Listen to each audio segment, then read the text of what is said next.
I got it. Let's punch each other in the face until someone says, "Stop punching me in the face." You first, boomer. Hello every pony, it's that super duper special time again. It's time for yet another cartoon ranking video, and this time it's going to be on arguably Cartoon Network's most iconic series, the Powerpuff Girls. This was one of my favorite Cartoon Network shows as a kid, and to this day it's still a pretty solid series. Although it sadly dropped in quality during the last 2 seasons, which is why I can't say it's one of the network's absolute best shows. Anyway, I don't want to waste any time, so let's quickly go over some of the rules. First off, I will be ranking every single episode along with the movie, Christmas special, Dance Pants, and the 10th anniversary special. So yeah, there won't be anything from the god-awful Powerpuff Girls Z anime, and especially not from the 2016 reboot. Second, there are going to be episodes that you like that I don't, and ones that I like that you don't. If you want to discuss your thoughts on an episode or multiple episodes, then comment below. Third, I will be rating each episode on a score of 1 to 10. Fourth, the episode listings are completely messed up and very confusing. Wikipedia and IMDb have listings that are notably different from the DVD box set, which is how I watch the series. There's episodes from season 4 that are listed as season 5 episodes. Episodes from the same season are out of order, and even the Christmas special is in the wrong season too. So if you notice that certain episodes are out of order or even out of season, then that's why. Also, like I just said, I watched the series on my complete DVD box set, which was even signed by the creator Craig's wife Lauren Fawcett, so that's pretty cool. But you know what's not pretty cool? My season 4 disc not working. Yeah, so for some reason my season 4 disc just broke, so I had to buy a used copy on eBay, which was like $25. So after I bought it, I watched half of the first side of the disc, and guess what? It turns out the other half didn't work because I was about to return it and get a refund, but of goddamn course I couldn't because the user doesn't accept returns or give refunds. So I then went ahead and bought another season 4 disc for $30, and then only then did I now have a fully functioning season 4 DVD. So yeah, that pissed me off a lot since I wasted almost $60 for no reason, and now I have 2 extra season 4 discs that don't work. So what am I gonna do with them? 2 hours later.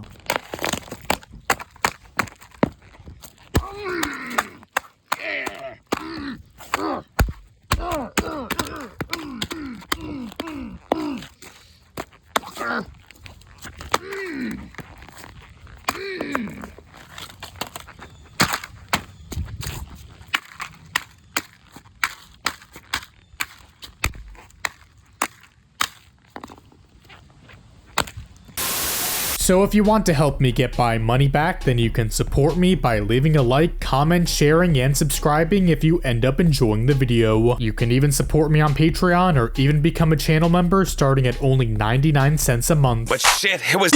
Anyway, let's get on with the ranking and start with the absolute worst episode, which is all toasters toast toast. What is it that you want?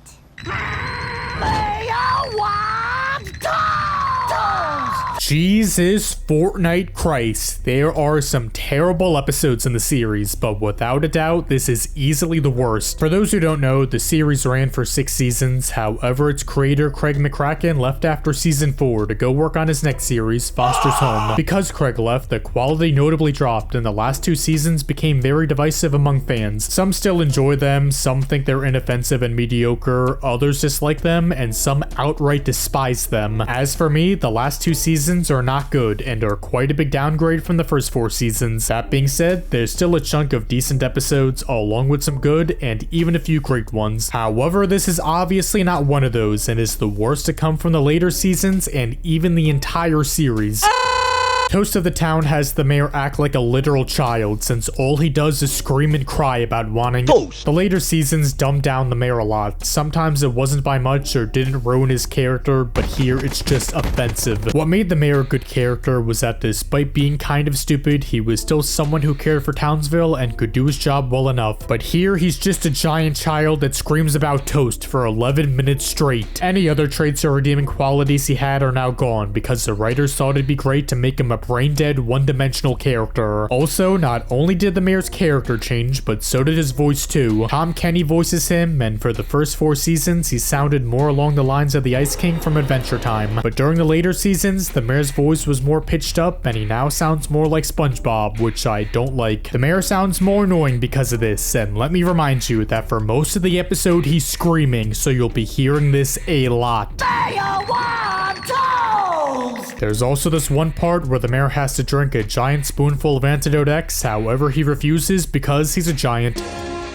Bitch. So the girl spreads some of it on toast, which he eats, and that works, even though the professor said he had to drink the entire spoonful before. But that's the least of this episode's problem, since again, it's mainly extremely frustrating, unfunny, annoying, and the mayor's character is completely ruined. Literally everyone hates this episode, and I can't imagine anyone enjoying it. First they're sour, then they're sweet. There's a group of quote-unquote cute and adorable animals that go around Townsville and rob everything. However, since they're so cute, everyone then loves them and allows them to steal everything and gets mad at the girls for trying to stop them. It's just as frustrating, stupid, and boring as it sounds. The whole "oh look how cute they are" doesn't do anything for me, and I'm sure it doesn't do anything for a majority of you guys either. If the animals were able to manipulate Townsville sort of like how Seduces seduces men, then that would be sort of interesting, I guess. But no, that's not how it works, because literally everyone except for the girls are affected by them. You'd think Bubbles and probably even Blossom would be affected as well, which means it'd be up to Buttercup to save the day. That's not too bad of an idea, but of course that's not how the episode goes. Instead, the girls can't do their job and arrest the animals because Townsville yells at them, which is infuriating. They're stealing everything from you. Why are you letting them do this? The ending isn't even satisfying either. The girls trick the animals by making them go into their school. All the kids start hugging and kissing them, and then they stampede out of the school. What happened to the animals? Are they done committing crimes? Did the kids kill them? Did they kill the kids? Who knows? Anyway, this is just another episode where the girls can't use their powers or do their job for whatever dumb reason. Hey, ladies. Nice dresses.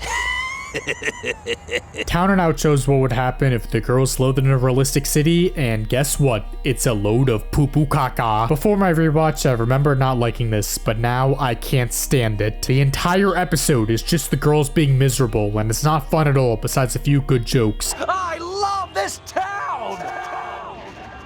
Oh, shut up, you jerk! This is insanely mean-spirited just to be mean-spirited. Everyone at school hates the girls, their teacher sucks, and they can't even stop crime without there being problems. Normally I like when things are super over the top and exaggerated, but here it's just way too extreme. Again, this is basically a torture porn episode for the girls. All they learn is that if they have a problem with something, they should be honest about it. That's a good lesson, but sadly it's used in a terrible episode like this. The concept of the girls leaving town and going to another city is interesting. However, it can't really work, since a few episodes ago we just learned that the girls can't leave Townsville, otherwise it'd get destroyed and turned into California. Why does the professor leave Townsville to get a new job? Doesn't he work from home and also realize that the girls need to stay in Townsville to save it? When the girls first see the mayor, they say they have superpowers, which he obviously doesn't believe. Why don't they fly around his office to prove it, instead of just acting like regular little kids? Blossom also tells the girls to blow up the city's bridge, which seems very out of character since she knows how much damage this will cause. You could argue that she's too focused on trying to stop the criminals in order to prove herself to the mayor, but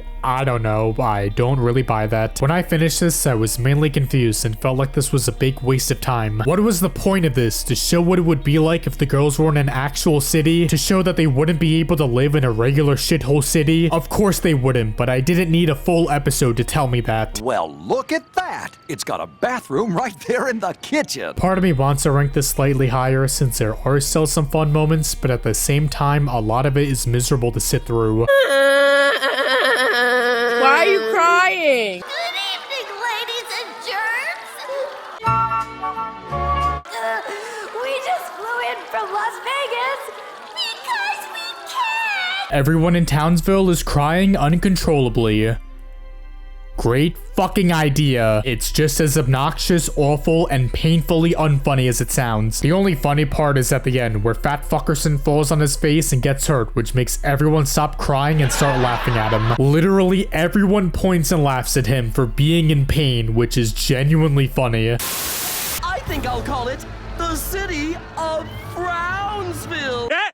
He said it! He said it! But yeah, that's literally the only thing keeping this from a 1 out of 10. Fat Fuckerson is an extremely boring and forgettable villain, and everyone crying is annoying and unfunny. Not much to say. It seems today that all you see is violence in movies and sex on TV. There's these liberal parents that start a petition to stop the girls from using their powers since they don't like seeing kids pretend to be the Powerpuff Girls. They don't say how exactly the kids are imitating the girls, which would actually make quite a big difference. If the kids were fighting each other or trying to do dangerous things around town, then they'd have genuine good reasons for doing this. But instead, they don't explain anything, so I'm just going to assume that all the kids are just playing around and having fun, which is perfectly fine. Anyway, now the girls can't use their powers, and of course, Townsville turns to shit. It's predictable and just an awful concept in general. We've already seen what happens when the girls can't use their powers, such as in Daylight Savings. This is also basically just like another episode, Bought and Scold, although done in a much shittier way. In that episode, Princess became the mayor of Townsville and made all crime legal, so the girls couldn't stop any villains from committing crimes. In this episode, instead of Princess signing a document to prevent the girls from doing their job properly, it's two retarded parents. Also, it's not only them, but somehow nearly every parent in Townsville signed this petition, which doesn't seem realistic at all. Townsville can be really stupid at times, but this just seems way too dumb even for them. If the girls can't save the day, then you'll all be dead.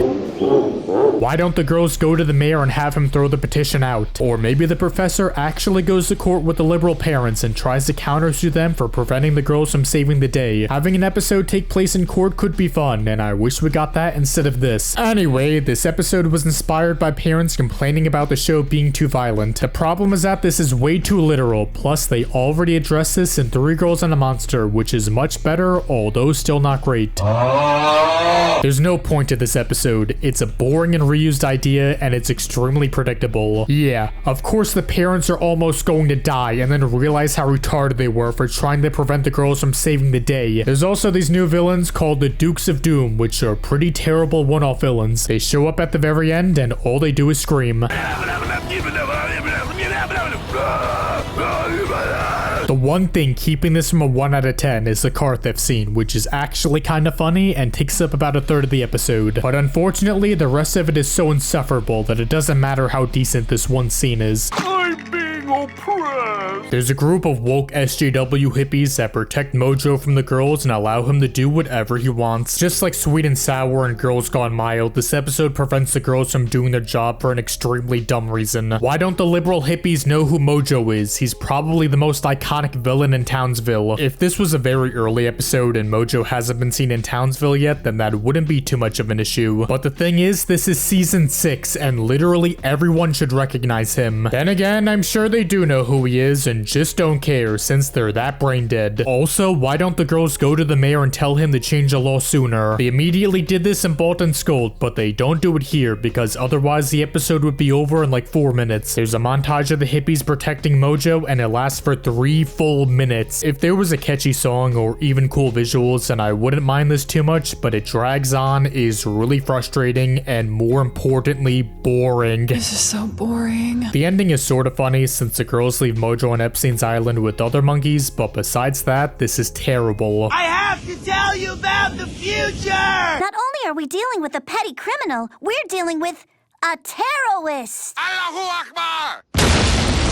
I see a funny cartoon in your future. More like, I don't see a funny cartoon in your future.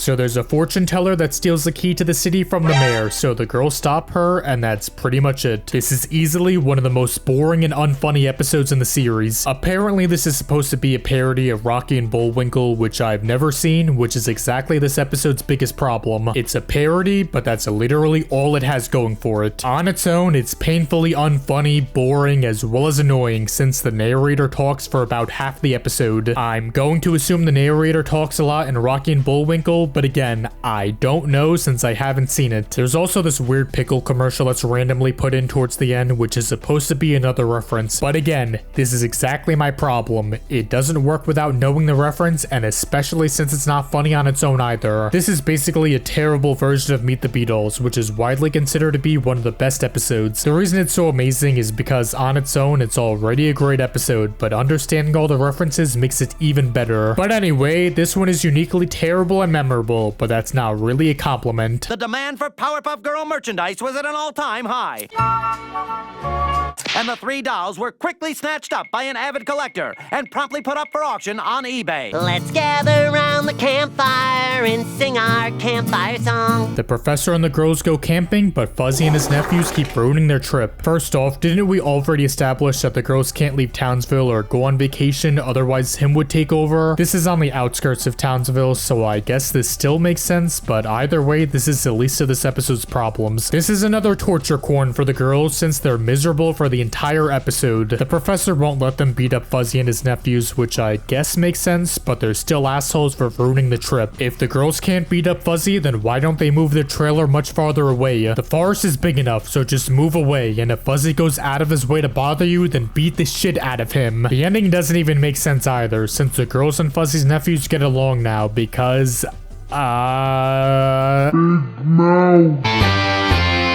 the professor makes a car, gets attached to it, but then it turns out that the car is evil.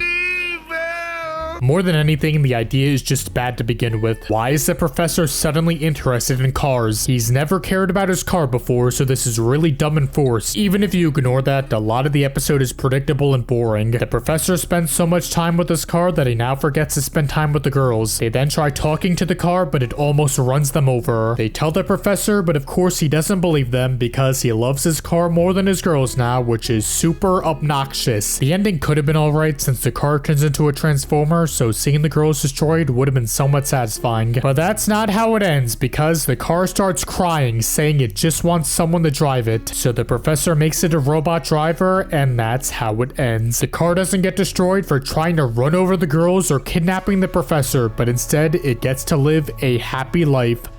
Fuck you! You fucking dick! It's another episode where the girls are miserable. It's boring, unfunny, but more so irritating. I don't want to play with you anymore.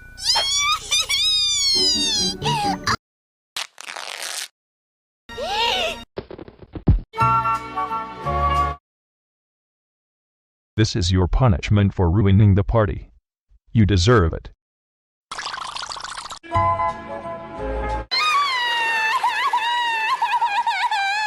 Shut up, bitch!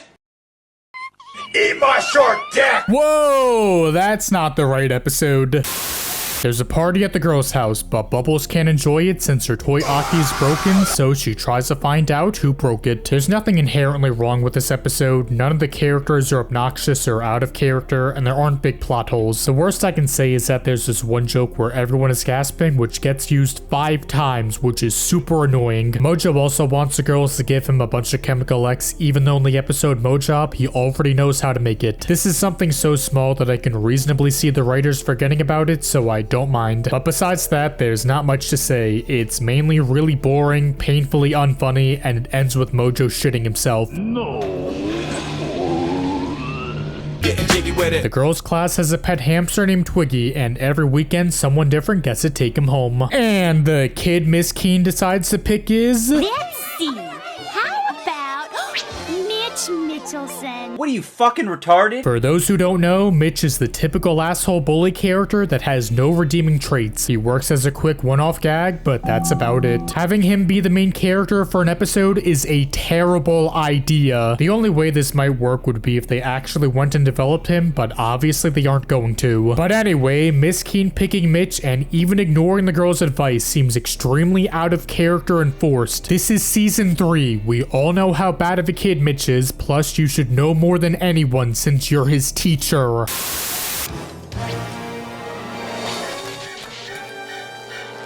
Yeah, so half of the episode centers around Mitch torturing Twiggy. The girls spy on him, threaten to take Twiggy away not once, but twice. After seeing Mitch abuse Twiggy, they should have just taken Twiggy home with them and told Miss Keen. Why are they stupid enough to give Mitch another chance twice? Anyway, Twiggy turns into a giant radioactive monster and chases Mitch, which is well deserved, and the girls tease him. It's kind of satisfying, but it's mainly just too little too late. This episode is mainly too mean-spirited, and it also makes me want to watch the Invader Zim episode instead.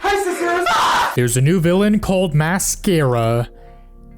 Get it? No. She goes around Townsville, puts ugly makeup on everyone, and that's it. The makeup isn't funny, and it's not threatening either, so there's really no point to it. They can't wipe the makeup off, so it's inconvenient and annoying, but again, that's pretty much it. There's this one part where Mascara sees him, but realizes that he already uses makeup, which is actually kind of funny. However, instead of ignoring him, or even complimenting him, Mascara makes him look like a clown, because why not? Him is wearing your makeup. Why are you being a dick to him? More importantly, why doesn't him do anything after this? He's the most threatening character in the series. Shouldn't he attack her, or better yet, kill her? That would have been a great way to end the episode. Him kills Mascara, everyone's makeup disappears, and the runtime gets cut in half. For some reason, Blossom is the only one to not get makeup on her face, and it's never explained why. She also looks like this at the end, even though she didn't deserve to. It feels like a repeat of the main event, where Blossom gets laughed at for no reason.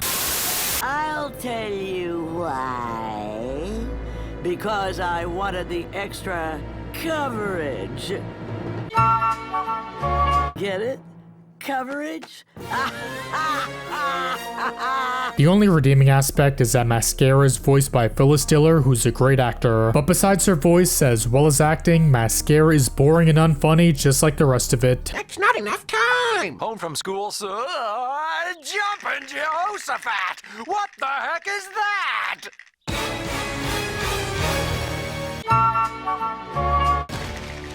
Parent-teacher conference! Miss Keen gets upset that the girls are falling asleep during class since they're up all night fighting crime. Because of this, she makes the professor give them a curfew of 7:30, which means after that, they can't save the day and have to go to bed. It's an insanely stupid concept, and it's basically a slightly better version of Girls Gone Mild. The girls can't do their job due to reasons, and of course, Townsville goes to shit. Now, I get what they were going for with this episode. Both sleep, as well as education, are important. However, the professor says the girls are an exception, since they're superheroes, and of course they need to save the city. He's right, you know. But despite this, Miss Keen says that education is more important than saving the world, which, no, it fucking isn't. If the girls can't save the day, people will die and Townsville will get destroyed, including your own goddamn school. Despite Miss Keen being a teacher, she's pretty retarded. Not only that, but Miss Keen doesn't even learn anything either. There really needed to be a scene where Miss Keen gets attacked in her house and realizes how stupid she was for doing this. It'd basically be exactly like the scene in Girls Gone Mild, but at least it would work. Or maybe Townsville gets destroyed, the mayor asks the girls why they didn't save the day, they say it's Miss Keen's fault, and everyone in Townsville yells at her. More importantly, Miss Keen's mindset is that if the girls aren't busy fighting crime, then they'd be able to sleep and pay attention in class. However, if Townsville was getting destroyed all night, the girls would be too scared and wouldn't be able to fall asleep. They'd go into school the next morning, and Miss Keen realizes that despite not being able to save the day, they still couldn't sleep. Either of these scenarios would have been better than what we got. Why did the girls immediately give up on sneaking out at night? Couldn't they put stuffed animals in their bed and fly out the window without the professor noticing? They may have been caught when they got back home, but at least Townsville would have been saved. Also, what kind of curfew is 7:30? That's way too early. The girls are like 5, but still, something like 9:30 would have been much more realistic. But anyway, super bad concept, and Miss Keen should have got run over by a steamroller.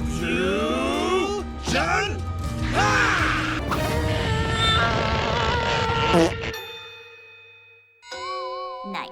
Mojo somehow fuses the girls together, and they're too busy arguing to work together and save the day. But then, of course, they realize that teamwork is important, so they stop arguing and beat Mojo. This is season 6, and by now we've already seen Blossom and Buttercup argue twice for the majority of an episode. We've never seen Bubbles act like this before, which just seems really forced and dumb. Either way, it's super predictable, but more importantly, a reused idea that also regresses the characters. The only somewhat fun aspect is how dumb Mojo's plan is and how it even ends up working. But besides that, this is pretty generic and forgettable. Liar, liar, plants for hire. It's Father's Day, and Blossom steals a set of golf clubs for the professor. This is one of the most disliked episodes from the first 4 seasons, and it's easy to see why. The professor acts very out of character since he doesn't seem to care for the girl's presents which they made for him last year. He also doesn't care how Blossom got the money to buy the golf clubs and yells at Buttercup and Bubbles when they ask. His obsession with these expensive golf clubs comes out of nowhere, although I guess the professor isn't just a guy who works in his lab all day long. Speaking of that, since he is a scientist, shouldn't he have enough money to afford the clubs? They're $2,000, which is a lot, but again, I'm sure he has a decent amount of money.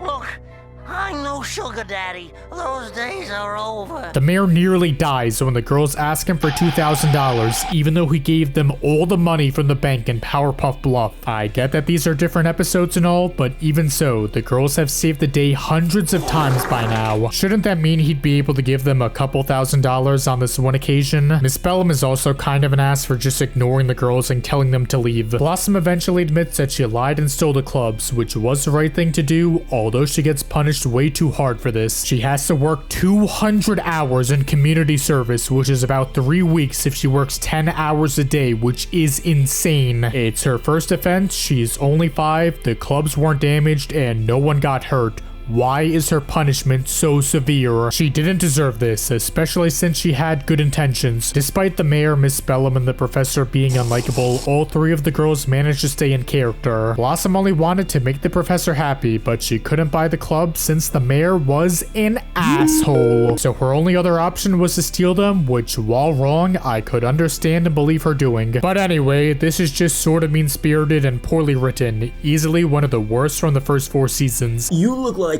old bubblegum who somebody wiped their ass with. Bubbles and Buttercup give Blossom a bad haircut, and now she looks like...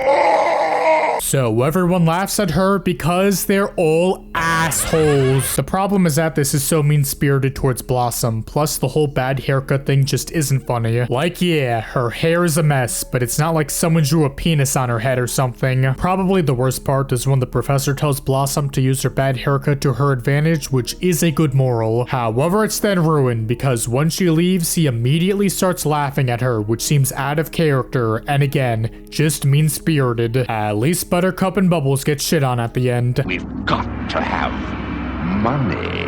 Buttercup learns about the Tooth Fairy, starts knocking out villains' teeth, putting them under her pillow, and making money in the morning. This is another classic episode that a lot of people hate, and it's also easy to see why. Bitch. Buttercup is probably at her worst here and becomes very unlikable towards the end. At first, she tries knocking out Bubbles' teeth, which fails, and even thinks about doing the same to Blossom too. She then knocks out the teeth of criminals, which isn't really a problem. The girls have knocked out villains' teeth before, so doing it purposely is fine, as long as they're committing crimes. But then Buttercup goes out of her way to beat the crap out of villains that aren't being evil, which is a big no-no. Blossom and Bubbles find out about this and let all the villains beat her up, which seems completely out of character. Like, I get it, Buttercup is a giant asshole for what she did, but she's still your sister. You're just going to stand there and let all these guys beat her up?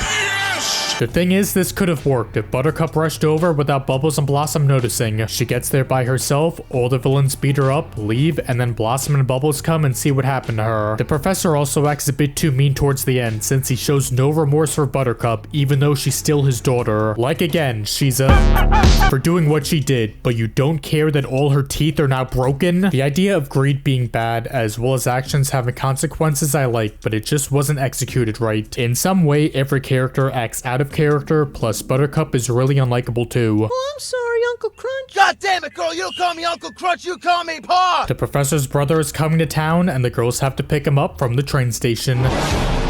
However, they instead mistake him for a Sasquatch that loves taffy for some reason. The professor having a brother is a cool idea, and it would have been nice to see the girls interact with him. Maybe it's a repeat of that one Teenage Robot episode where Jenny's aunt loves nature, which is the opposite of her mom loving science. I doubt it'd be that good, but it would have been more interesting than this. The girls bring the Sasquatch around Townsville, he eats taffy, they bring him back to the station, and that's it. They don't even get to meet their uncle, which again is a big wasted opportunity as well as unsatisfying. It's predictable, boring, and unfunny, but there's nothing offensively wrong with it at least. Lies, lies, lies, yeah. The professor lies, which creates this white monster. The girls then lie all day long until eventually...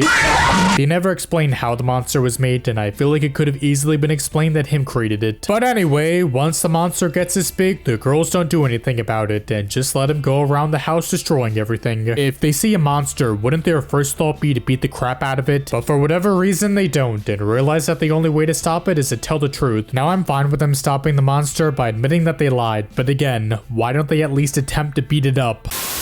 Well, I just gave my re-election speech and well, I need a little help. Pretty generic, boring, and forgettable episode, with the only major problem being the professor. He lies by saying he made the girls liver and onions, lies about being busy since he doesn't want to spend time with them, and more importantly, weighs perfectly good pancakes. Wow, what an asshole. These nuts. Okay, Bubbles, we'll go with bombs. The mayor is sitting on bombs. Bubbles eats a bee and gets stung inside her throat. Then a bunch of squirrels attack Townsville because the mayor built a statue on top of where all the nuts were. Bolo returns, which is kind of cool, I guess, although she wasn't a character that needed to come back. Buttercup, Blossom, and even the professor laugh at Bubbles, which is annoying, but at least they don't do it for too long. Besides that, it's just like the last one, kinda boring, unfunny, and forgettable. And if you do drugs, you go to hell before you die. Yeah? What do you want? You stranger! Mojo gives some kids Chemical X and then makes them beat up the girls. The main problem is that the kids aren't interesting or likable enough for me to care. There's 4 of them and they all basically act the same. Mojo is able to give people Chemical X, so why wouldn't he give it to other villains like Fuzzy, him, or Princess, even though he already did before? The message is also blatantly told, which is really annoying. One thing's for sure, we'll never talk to or take anything from strangers again! They say Mojo put something in the Chemical X to mess with the kids' heads, which is why they went through and beat up the girls. However, my headcanon is that's just a lie, and the kids purposely beat them up since they're all assholes. Let's go! I tried to for him. The girls rescue a baby from a monster, but uh-oh, stinky. They can't find its mother, so now they have to take care of it. The baby's mother was obviously going to be the monster. I mean, there's literally a shot with her holding it. Why else would a random monster kidnap a baby? Because of that, the ending isn't shocking, and it's not funny either. The reason the girls don't tell the professor about the baby is because they want a pet hamster, which is irresponsible and selfish. Why didn't they also bring the baby to an orphanage or the police? They didn't need to keep it. Now they have to listen to it cry for the whole episode, which is annoying. There's at least a few decent jokes in here. Ow! Ow! Ow! Ow! Ow! Pater Unga Squad! There's a caveman that gets unfrozen at the Townsville Museum and goes around stealing the mayor's seeds. Yeah, for whatever reason, the mayor is obsessed with seeds in this episode instead of pickles because...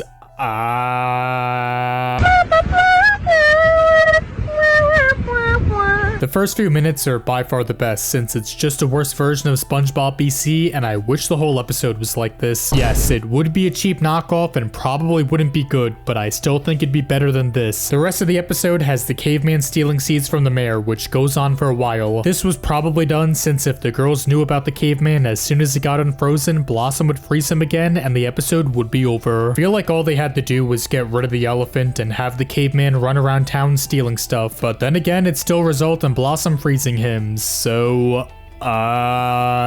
yeah, I guess there's not much they could have done here. The idea is somewhat interesting and could have made for a decent episode, but in execution it feels dragged out and kinda pointless. And if I was handsome... You're green with it! You're green with it! Miss Keen is absent for the day, and the one substituting for her is a monster who the girls think is evil. This is basically an opposite version of Schoolhouse Rock and getting twiggy with it, where instead of the girls being right, they're actually wrong. It's very predictable that the monster isn't evil, and of course the girls are the ones who are in the wrong since they're racist. There's these manga-styled scenes which are kind of cool looking, however they drag on for way too long, plus they would have been better if they were actually animated. During them, all the kids are aged up for whatever reason, so... That's disturbing. The girls also use this move called Cosmic Cannonball, which is super cool. However, the move doesn't land. Plus, it's never used again, which sucks. Anyway, pretty predictable. Maybe a few decent jokes here and there, but overall, it's below average. Dance Pants is a special that premiered in 2014. Literally no one remembers it, and it's kind of easy to see why. The biggest thing about this special is its animation, which is really mixed. Some people hate how it looks, which I can see not liking the style, but it's far from bad. Visually, it's much different than the original series, which I do like. If it had the exact same style, I wouldn't mind, but it's kind of cool to see a brand new style like this that looks nothing like the original. The girls and the professor look good. Again, they're different, but that isn't necessarily a bad thing. However, others just look ugly and uncanny, especially Mojo. I do not like how he looks at all. Despite looking 2D, this episode is done in CG, and again, I do like how different it looks, even if the original series still looks better. That being said, I'm fine with how the special looks. However, in terms of writing, it's clear that none of the original staff worked on it. Many of the characters are off, and again, clearly weren't written by the same people who worked on the original, or more specifically, the first 4 seasons. This is extremely obvious since Bubbles now has Ice Breath,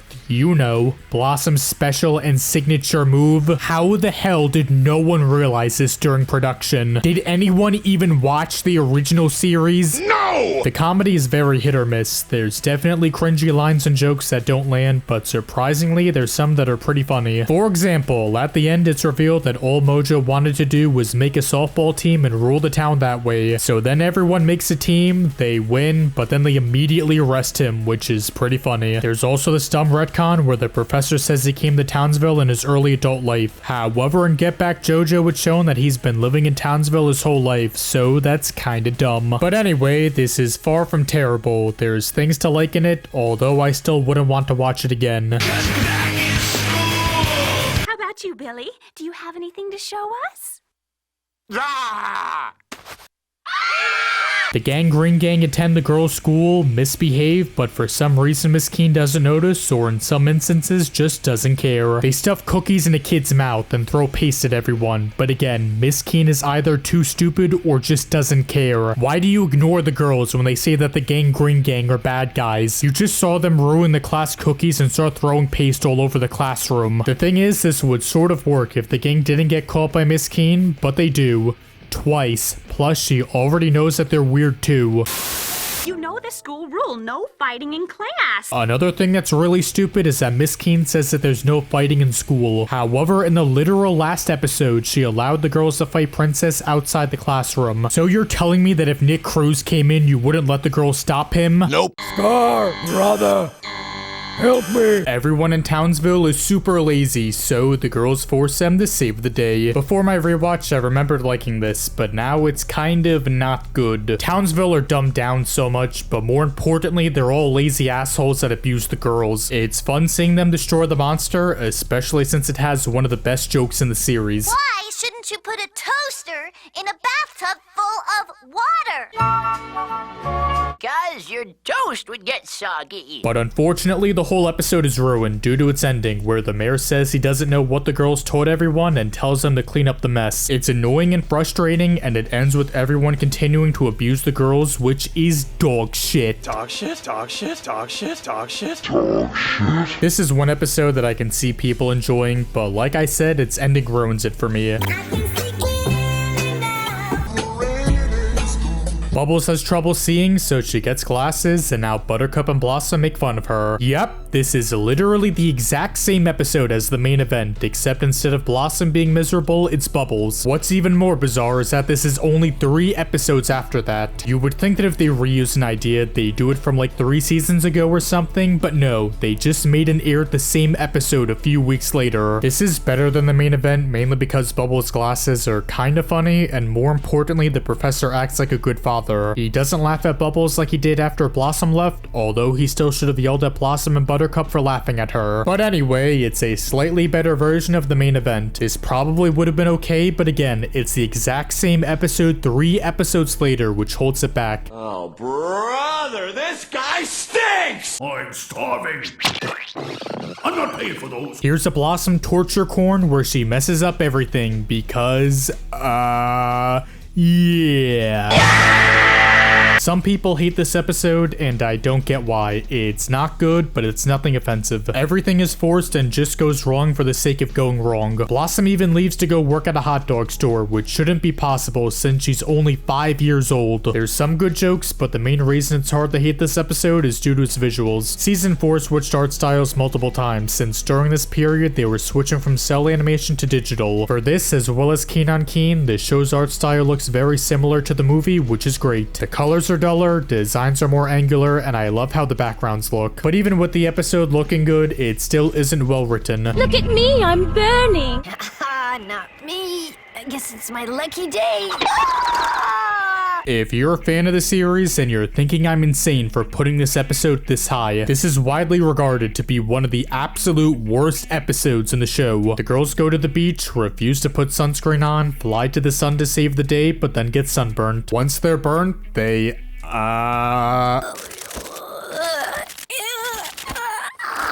yeah, the girls are in pain for a majority of the episode, and it's just as awful and cringy as it sounds. There's an infamous scene where Blossom is trying to get out of bed, but she keeps moaning and yelling since she's obviously in pain. They even try putting on their shirts, which they can't do since, again, they're in pain. That's all they do. They moan and groan, which is just what the fuck? I can't even imagine how bad and awkward it was pitching this episode to the network. Everyone was probably grossed out or cringing the entire time, or maybe everyone pitching it was insane and were dying of laughter the whole time. If it isn't the wonder. What's for dinner? It doesn't make sense for the girls to get sunburned. They've already been in lava and other hot places before. Plus, aren't they superheroes? Shouldn't they have super protection on their skin or something? Also, just like every other bad episode, everyone laughs at them for getting burnt, even the professor. As you've noticed, a lot of these bad episodes have the girls being miserable for dumb reasons, but the thing is, those were all emotional damage. Here, the girls are in physical pain, which is leagues worse. I get why people despise this episode, but for me, it's so bad it's entertaining. The gross out humor is so over the top, stupid, and cringy. Again, I can't stress this enough. Half the episode has the girls moaning and groaning in pain. What the fuck? We even get to see them peel their burnt skin off, which is gross and feels like something right out of Flapjack. Then again, that's not surprising, since the creator Thurp Van Orman worked on this episode. But yeah, for me, this is so bad it's entertaining, but I can definitely understand if this is one of your least favorites.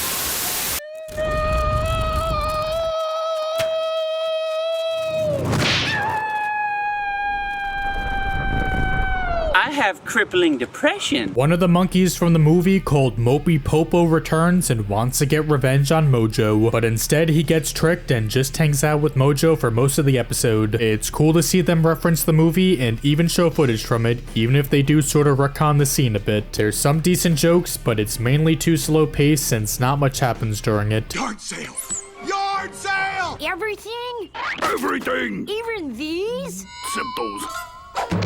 Mojo is having a yard sale and the Green Gang want to buy his ray gun off him for $100. However, they and the girls don't have enough money, so they try and get enough to buy it. The girls try different ways to get money, although it would have made more sense to either ask the professor first or even the mayor. I'm sure if you told either of them that Mojo was selling a ray gun, they'd give you the money to buy it. Another problem is that despite the gang robbing multiple people and even a bank, they still don't have $100, which doesn't make any sense. Also, the girls somehow don't notice the gang robbing people, which is pretty dumb. The ending is really lame as well. It turns out that the gun is actually a snow cone machine. It would have been so much better if the gang bought the ray gun, but then the girls just blew it up. Oh boy, I finally got me a new hairdryer. Another satisfied customer. You need to shut the fuck up! That is one amazing mustache. Oh, well, thank you. You can barely see your hideous rotten teeth. The talking dog witnesses a crime scene, although he's too scared to talk about it except for when he's talking in his sleep. So the girls and everyone else deal with him being an asshole for multiple days, and that's pretty much it. The only great things are its title, Shut the Pup Up, as well as its ending. The girls open the bag and they all think it's bones from the guy's restaurant, even though it's actually bones from the people they killed. That's such a bizarre but still funny and great way to end what's just a watchable episode. What if the Powerpuff Girls was a Western show? Yeah, that's basically the episode. It's pretty typical and kinda dull. There's some alright jokes, the Western filter is nice, but besides that, it's also kinda slow and a bit boring. Also, the girls here are called the Steamy Punk Girls, and they have no superpowers. They have these giant steampunk machines attached to them, which just begs the question, why did the professor have to make 3 girls if he could have just made 3 machines instead? He could have made those and given them to 3 random people, which would make the girls useless and pointless. I says we get ourselves a posse and shoot him down like dogs. Shoot him? With what? Can't use no guns on TV, you nitwit. Krabs is, Bubbles hears the professor yell, "Fuck, fuck!" So then her, Buttercup, and Blossom keep saying it all day long. This is literally just the poor man's Sailor Mouth, although it's still watchable. They use a bunch of different sensors, which is fun, although it's a lot more fun imagining the girls actually scream fuck, shit, or ass.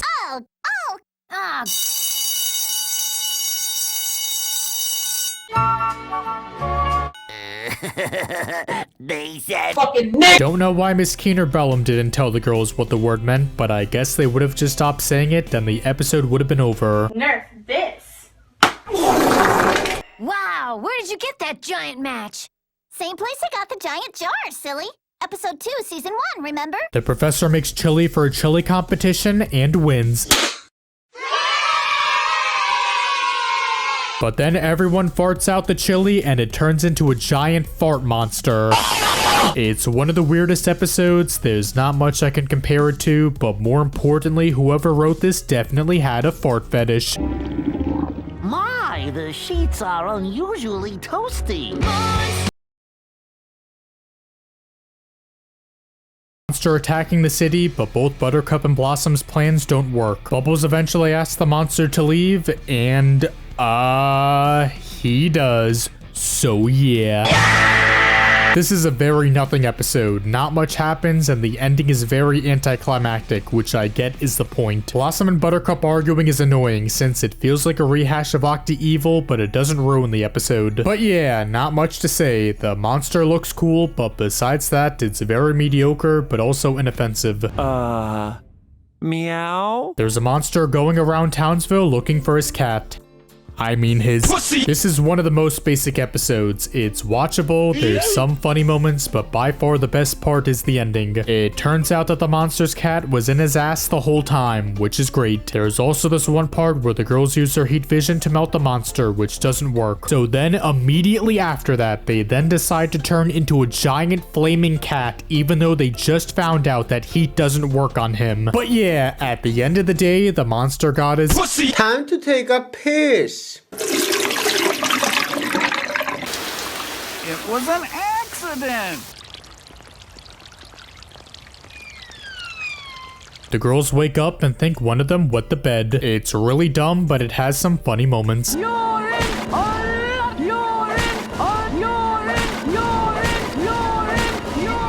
The ending is underwhelming, but at least it's funny. You knew exactly what would happen. By pouring water on our bed and wetting our sheets, you knew we would misinterpret our situation. With our confidence ruined, our sleep deprivation at an all-time high, and our teamwork totally trashed, you could take over the world!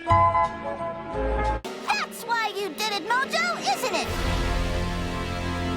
No, I just don't like you. Mojo then proceeds to piss himself on their bed, so that's something, alright. Sometimes I dream about cheese. The Sandman is tired of, being tired. So he puts everyone on Earth to sleep except for the Powerpuff Girls because, Yeah, they never explained why they didn't fall asleep. Another problem is that if the Sandman wanted to sleep, he could just put everyone to sleep at the same time and wake everyone up at the same time too. The girls also somehow enter his dreams, which they just know how to do because plot, I guess. The dream scene is actually pretty good, especially the visuals, although it's the only part I liked. The entire episode is also in rhymes, which is a bit annoying and I don't know why it's like this. Anyway, I feel bad for the Sandman. He literally just wanted to sleep. Going forever!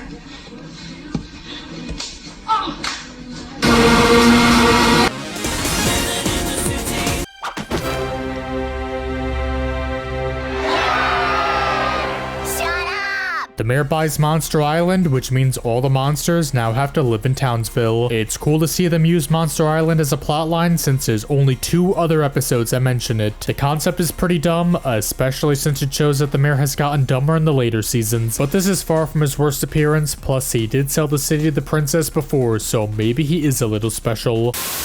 Do you have the time? Dayman. Fighter of the night man. No. No. No. No. No. No. Yes. No! The mayor keeps having a nightmare. Get it?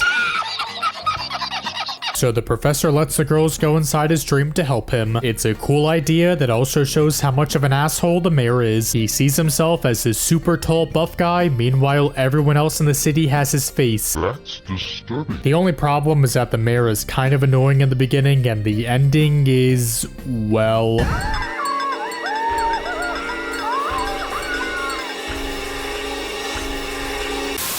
Big mouth. Television rules the nation. I wear a mask with a smile. Bubbles watches a TV show and apparently needs money to continue production, so she steals Townsville's money and gives it to them. Bubbles thinks the world on the show is real, even though she flew into the building and gave them money, so she should realize that it's not real. Also, her stealing and giving them all the money in Townsville seems out of character. She shouldn't be this brain dead.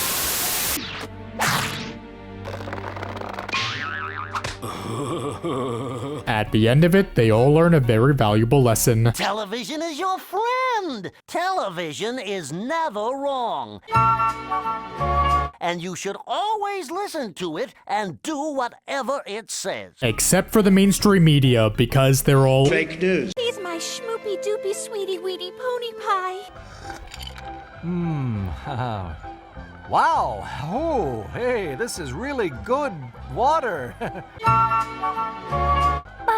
Yes, it's nice and wet. I love how they put ice in it here. The professor and Miss Keen fall in love and start going out, which, weird ship, but okay. Okay.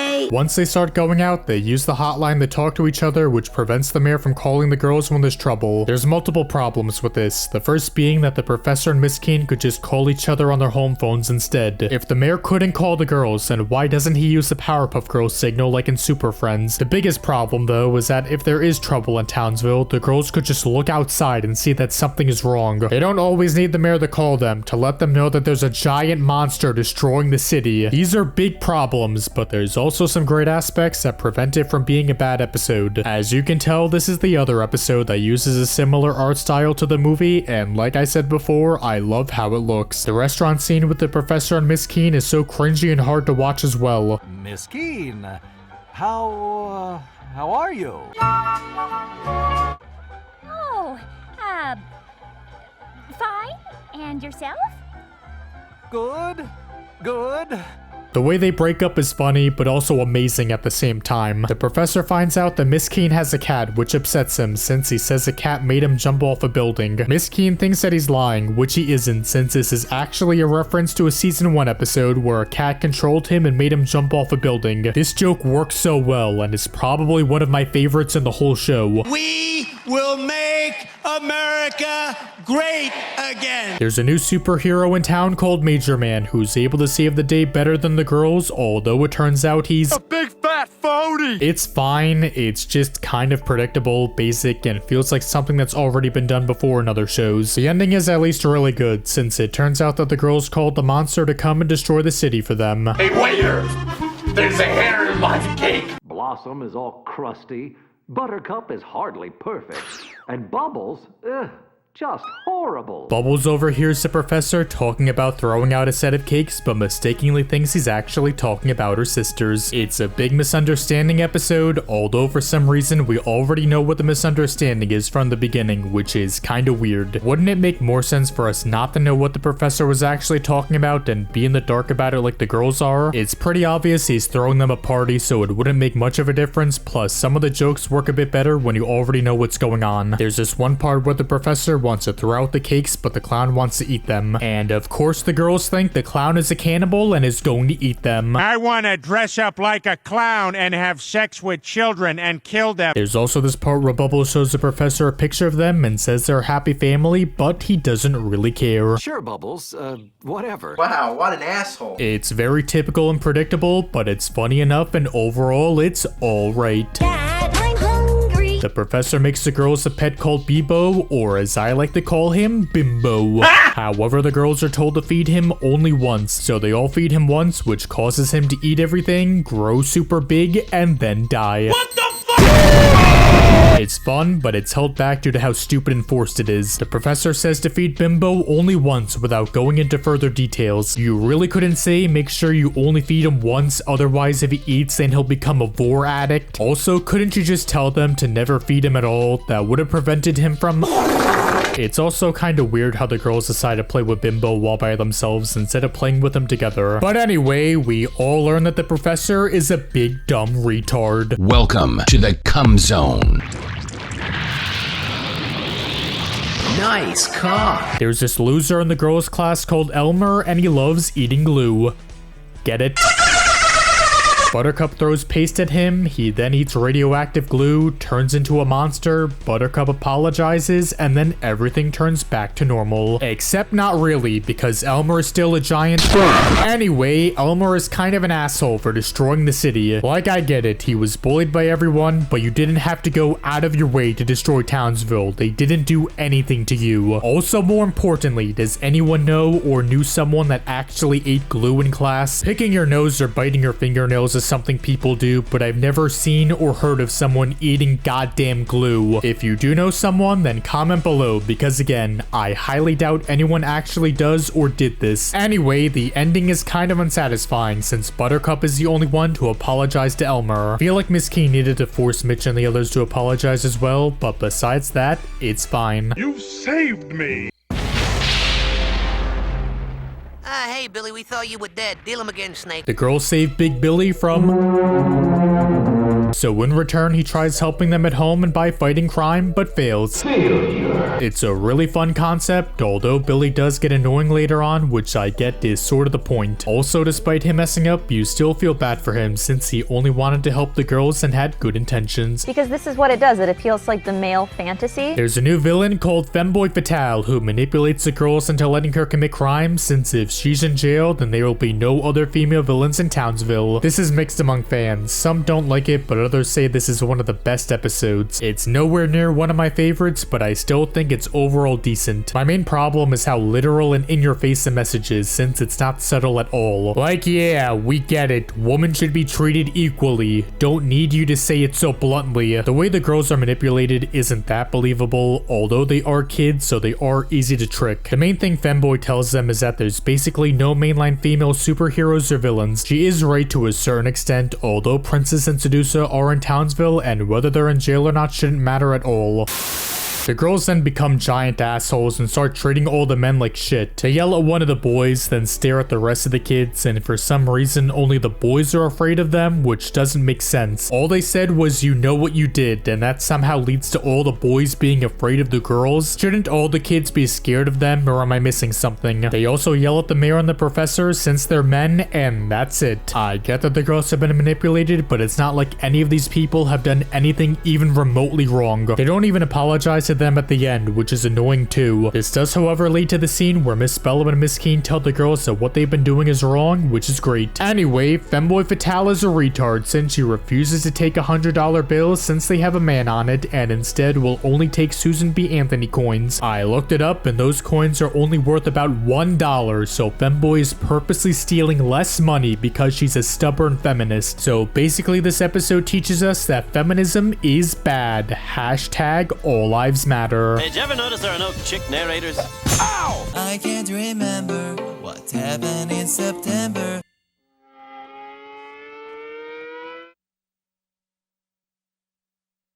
The girls sit in their closet and remember a bunch of moments in their life. Some of them are from previous episodes, but others are ones we've never seen before. There now, just let it all out.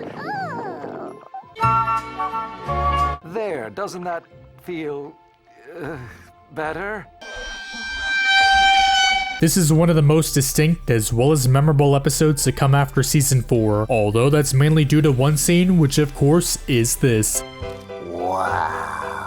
The teenage scene is by far the best. It's one of the funniest moments in the show. It's super cringy and stupid, and I wish the entire episode was like this. I'm not sure how it would turn out, but if the rest of it was just as good as this scene, it probably would have been one of my favorite episodes in the show. Anyway, this episode would be a lot more forgettable and bland if this one scene wasn't in it. The rest of it is still alright, but again, this scene heavily carries it. So, what are you driving now? Oh, I'm rocking a new Escalade.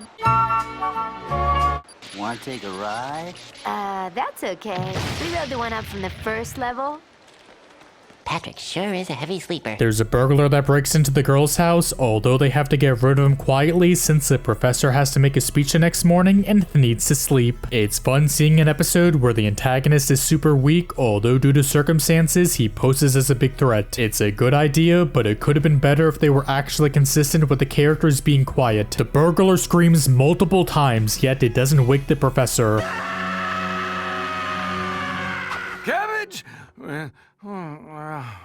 The girls are also flying around the house super fast and making a bunch of noise, which doesn't wake them up either. If they're doing all this, then why don't they just open the door, quickly throw them out, and then go back to bed? That's kind of annoying and a decent problem, but the episode is funny enough, so I'm not as bothered as I could have been. I'm gonna do it. No, don't, Mr. Burglar.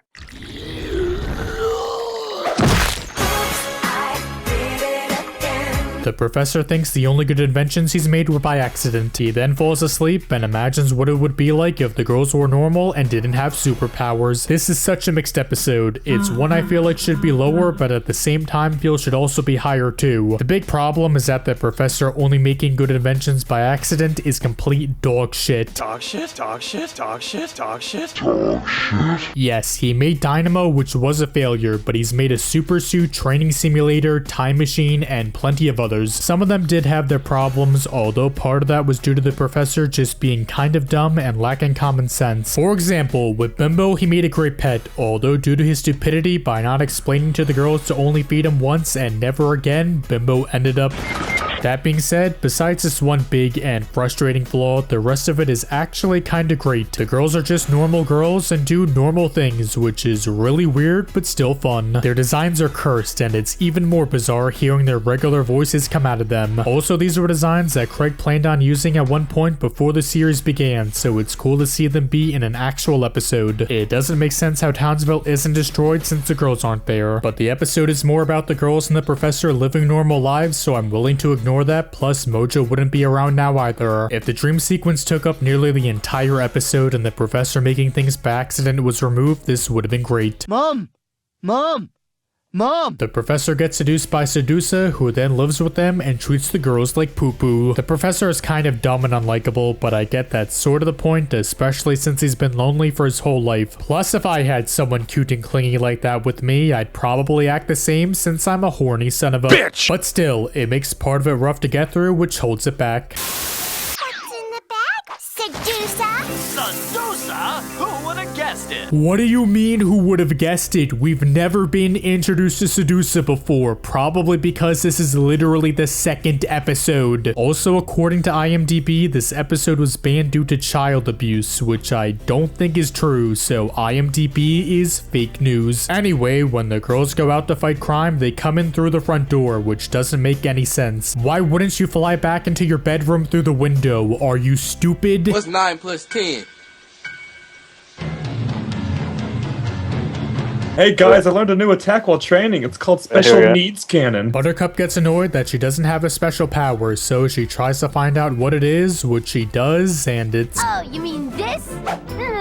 Yep, her special power is curling her tongue, which is so stupid, but honestly, I kind of like it. Pretty sure this episode is mixed by fans. I get people being disappointed by it, but again, I don't dislike it. It's funny that after 4 seasons, we've been left wondering what Buttercup's special power is, just for it to be her curling her tongue, which is so stupid and underwhelming. Blossom's ability is Ice Breath, and Bubbles is being able to speak Spanish as well as the squirrels, which are both useful in some way. But for Buttercup, she can curl her tongue.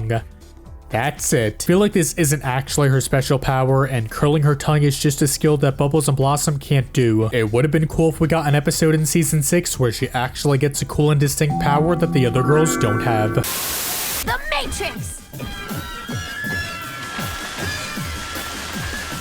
Half the episode is spent showing off all the girls' powers, which is cool, especially since there's a decent amount that are only seen in this episode. The girls also destroy a lot of Townsville, which is weird. You'd think they'd go somewhere that they can cause less damage, but I guess they don't care. Stop calling me Squirrel Boy! The girls save an injured squirrel, which they name Bullet. Bubbles gives her some chemical X, and now she has superpowers. This is like, what, the 5th or 6th time someone else has gotten superpowers from chemical X, but it's given to a squirrel, which is so random that I don't care. The biggest problem is its pacing. It's slow and it's stretched out to be 22 minutes. There's literally a scene of Mojo gathering weapons to destroy the girls, which lasts for a full 3 minutes, which is insane. It genuinely felt like I was watching One Piece.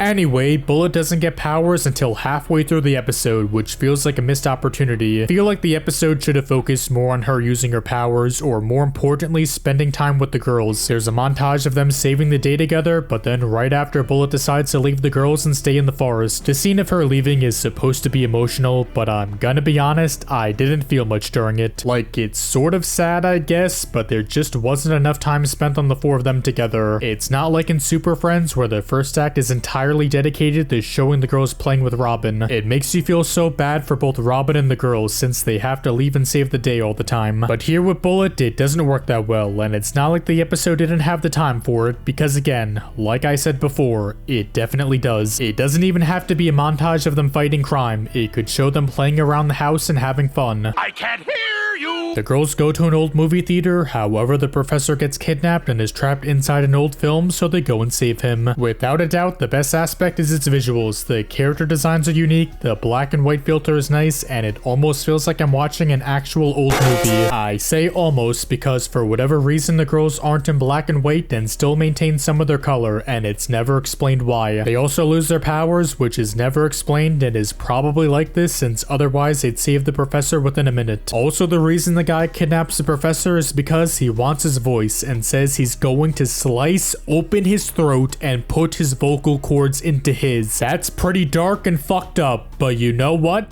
I like it. You're old.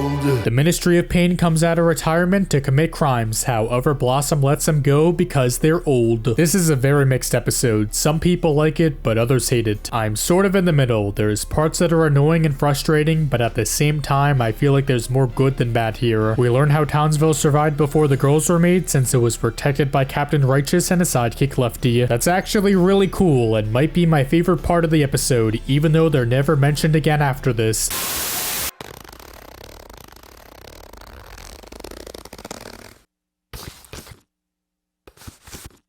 The reason some people hate this is because Blossom refuses to fight, or more importantly, arrest the Ministry of Pain. She's right about fighting them, but why can't they arrest them and put them in jail? She doesn't want to hurt them since they're elders, but you could gently pick them up and drop them off in jail. What's so wrong or complicated about that? At least the episode points out that Blossom is wrong, since at the end, all 5 of them get injured and go to the hospital.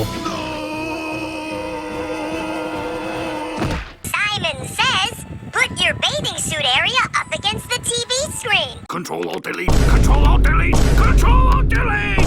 Mojo kidnaps and replaces the narrator and forces the girls to do whatever he says. If he can make them do anything, then he should have said, "You should kill yourself now!" Anyway, it's one of the best ideas to come from the later seasons, but unfortunately in execution, it's just decent. There's some funny jokes, but I feel like if this was written by Craig or Kennedy, this would have been 10 times funnier. The big problem is its ending, which is super dumb and kinda holds us back from being overall good. Mojo tells the girls to destroy each other, which they do, but then he tells them to stop, and for whatever reason they don't obey him. At first I thought they were making so much noise fighting each other that they couldn't hear him, which would make sense and actually be sorta clever. However, it turns out that Mojo's microphone or computer stops working because plot, I guess. Like with all these episodes, if I'm missing something here, then please let me know in the comments, but from what I can tell, this is just a big fat ass pull ending. You know, fortune cookies only come true if you eat the cookie first. What's your fortune, Bubbles? You will have sex with your mother. Buttercup realizes that she's too rough and violent, so she goes to a monk to train and find her inner peace. Pretty sure this is considered to be one of the best episodes from the later seasons, and yeah, it's one of the better ones, but it's not great. Buttercup getting character development is really nice, and it does work, although again, it's just sort of fine. There's nothing inherently wrong with it, there's some okay jokes, Buttercup is in character and gets development, but I don't know, it's just kind of too simple maybe. If this is one of your favorites from the later seasons, then I can see why. It's just not one of my favorites. You are a pirate! A group of pirates come to Townsville, drink Chemical X, and get superpowers. If that doesn't sound great, well, that's because it isn't. This should easily be a 5 or maybe even 4 out of 10 episode. However, it's hard carried by the main pirate being voiced by the Legend 27 himself, John DiMaggio. I'll be having that treasure, or I be not Captain Crack McCragan. He's one of my favorite voice actors, so I'm a bit biased, but it's my ranking, so I make the rules. Also, the pirate's name is Crack McCragan, which is obviously a reference to the creator Craig McCracken, so that's pretty funny. Anyway, not much to say. It's an average episode that's made leagues better due to John DiMaggio.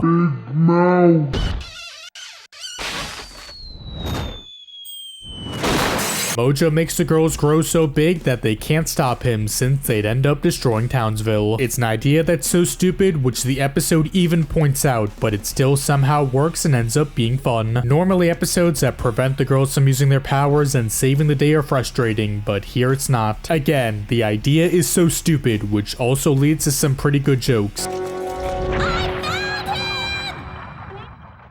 The only minor annoyance is that there's a group of protesters that shit on the girls, but they're only in it for a minute, so it's not a big deal. Look at the top of his head! There's a midget that bites people's heads, sucks the information out of them, and then uses that info to commit crimes. This is one of the most bizarre episodes. There's literally nothing like it. The villain is unique, and it has more of a horror feel to it, but besides that, it's just sort of okay. I think the main problem is that the first half is kinda slow and not that interesting. The girls meet with people who have been bitten by the villain, and then they find out what his plan is. And during the scene where they find out, there's some really forced dialogue for whatever reason. Whoever has secret valuable information is the robbing leech's next victim. Holy heist! Heist jewels? Blossom, you don't think... Yes, that's it exactly! If you really enjoy this, I can see why, since it is one of the most distinct episodes, but I don't know, it's just not one of my favorites. There's nothing wrong with talking to yourself. Well, I don't know about that. What do you mean? It's kind of weird. It's not. It's two. It's not. It's two. It's not! There's a new kid named Mike. Yeah! who joins the girls' class. However, he causes problems and blames them on his imaginary friend. It's kind of rough to watch at times, but I get that's sort of the point. Miss Keene also isn't a dumb asshole here, since she yells at Mike for lying about his imaginary friend, even though it turns out that he was telling the truth. This is basically Schoolhouse Rocked if it was decent, since Miss Keene makes realistic and right decisions. Anyway, the girls making an imaginary friend to stop Patches is creative, fun, and easily the best part of the episode. Their imaginary friend is also voiced by Tara Strong, and she uses her Twilight Sprinkle voice, so that's pretty epic. Don't worry, Bubbles. I'll still be in your imagination, hanging out with all your other imaginary friends. Don't know if Craig ever said anything about this episode before, but I'm going to assume that this was a big inspiration for him making Foster's Home. Also, this is the episode that has Blossom wearing Cartman's clothes.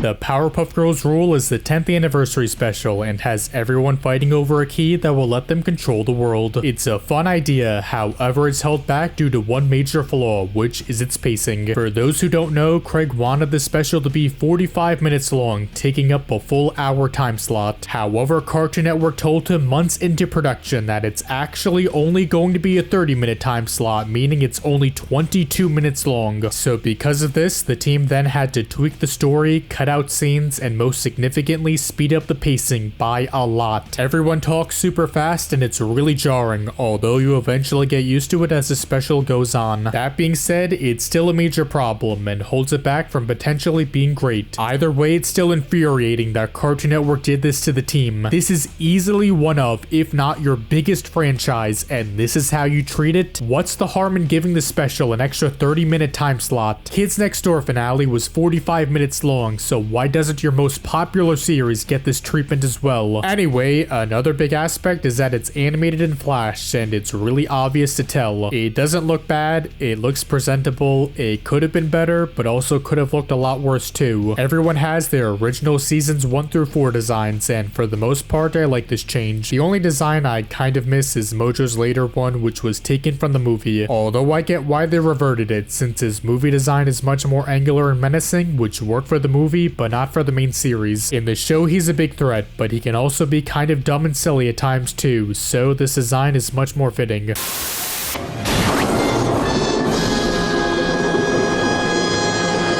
Even though this was written by Craig, you can tell that either him not working on the series for a while or the time restriction affected his writing. This is nowhere near as bad as some of the later episodes, but it also doesn't have the same feel and style that the writing in the earlier seasons had either. It's different and much faster paced. Some jokes don't work, but others are pretty good. Oh, oh, oh, oh, oh, oh, oh. The highlight has to be Mojo, who feels more like the main character than the girls. He sings not once, but twice, and one of the songs he sings is Everybody Wants to Rule the World, which is the best part of the episode. We also find out that Mojo wanted world peace all along, although he quickly gets bored and starts acting evil again. There's a bunch of Easter eggs and references here. You could probably make a full video listing and showing off all of them. The biggest one which everyone mentions is that we finally get to see Miss Bellum's face, which is crazy. It's only for a split second, but that's good enough for me. Not really an Easter egg, but the Rowdy Rough Boys were supposed to make a cameo here, however they got replaced by the giant fish monster instead. They were apparently in the original 45-minute version, but for unknown reasons they got replaced, which doesn't make sense and pisses me off. Anyway, the key to the world doesn't make a whole lot of sense. It travels across the world every day, moving from city to city, which is fine. However, once Mojo gets the key and makes world peace, shouldn't the key move to another town? I guess Mojo rules the world now, so the key would just stay with him? But what about the previous person who got the key from the last city? Shouldn't they have the key now since they rule the world? Or maybe no one has ever gotten the key before, but I'm probably thinking way too much into this. More importantly, it's confirmed that Blossom is a super feminist, which is...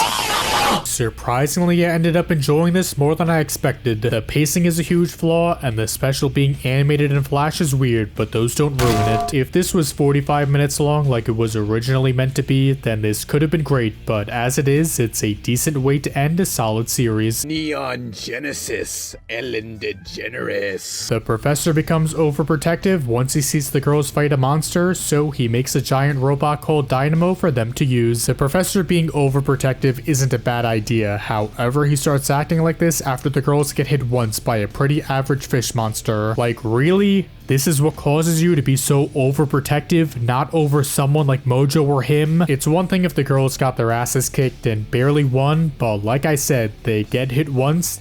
That's it. Another big problem is its pacing. The episode isn't even a full 20 minutes long, but it still feels stretched out. Feels like the episode could have began with the giant fish monster beating the girls, which leads to the professor building dynamo. Then the girls use it, they stop the monster, and the rest of it is basically the same. The only difference would be that the professor isn't overprotective, which I'd be fine cutting out. So yeah, the first half is pretty meh, and you're just waiting for the second half to start since it's leagues better. The fight is awesome. It's a giant robot fighting a giant monster. How can it not be cool? Also, I love that the last episode of the season has the girls destroy the entire city. But anyway, this is very mixed. The first half is meh, but the second half is awesome. We got all these kids getting all these toys. It's like Super Christmas. The professor sleepwalks and breaks into a toy store, stealing a bunch of toys and giving them to the girls. They quickly find this out. However, they don't stop the professor, but instead encourage him to continue stealing toys for them. The main problem is that this feels like a repeat of Candy is Dandy, where the girls knowingly commit a crime, but out of greed or addiction, they still do it anyway. I wouldn't mind it being similar that much, but the thing is, this is only 3 episodes after Candy is Dandy, which is crazy. There are differences between the two, but it still feels like I'm watching the same episode over again. Also, the toy store gets robbed so many times, which doesn't make sense. After getting robbed the second night in a row, shouldn't there be cops watching the store to make sure it doesn't get robbed again? If the store continues to get robbed, then why does the owner keep buying toys, and how does he afford to keep buying them? Anyway, there's a song that's used during the montage, which is the same that's used in the N64 game, which I've had for 2 decades now. I played it a lot as a kid, and it's still fun to this day. Now, does that mean it's a good game?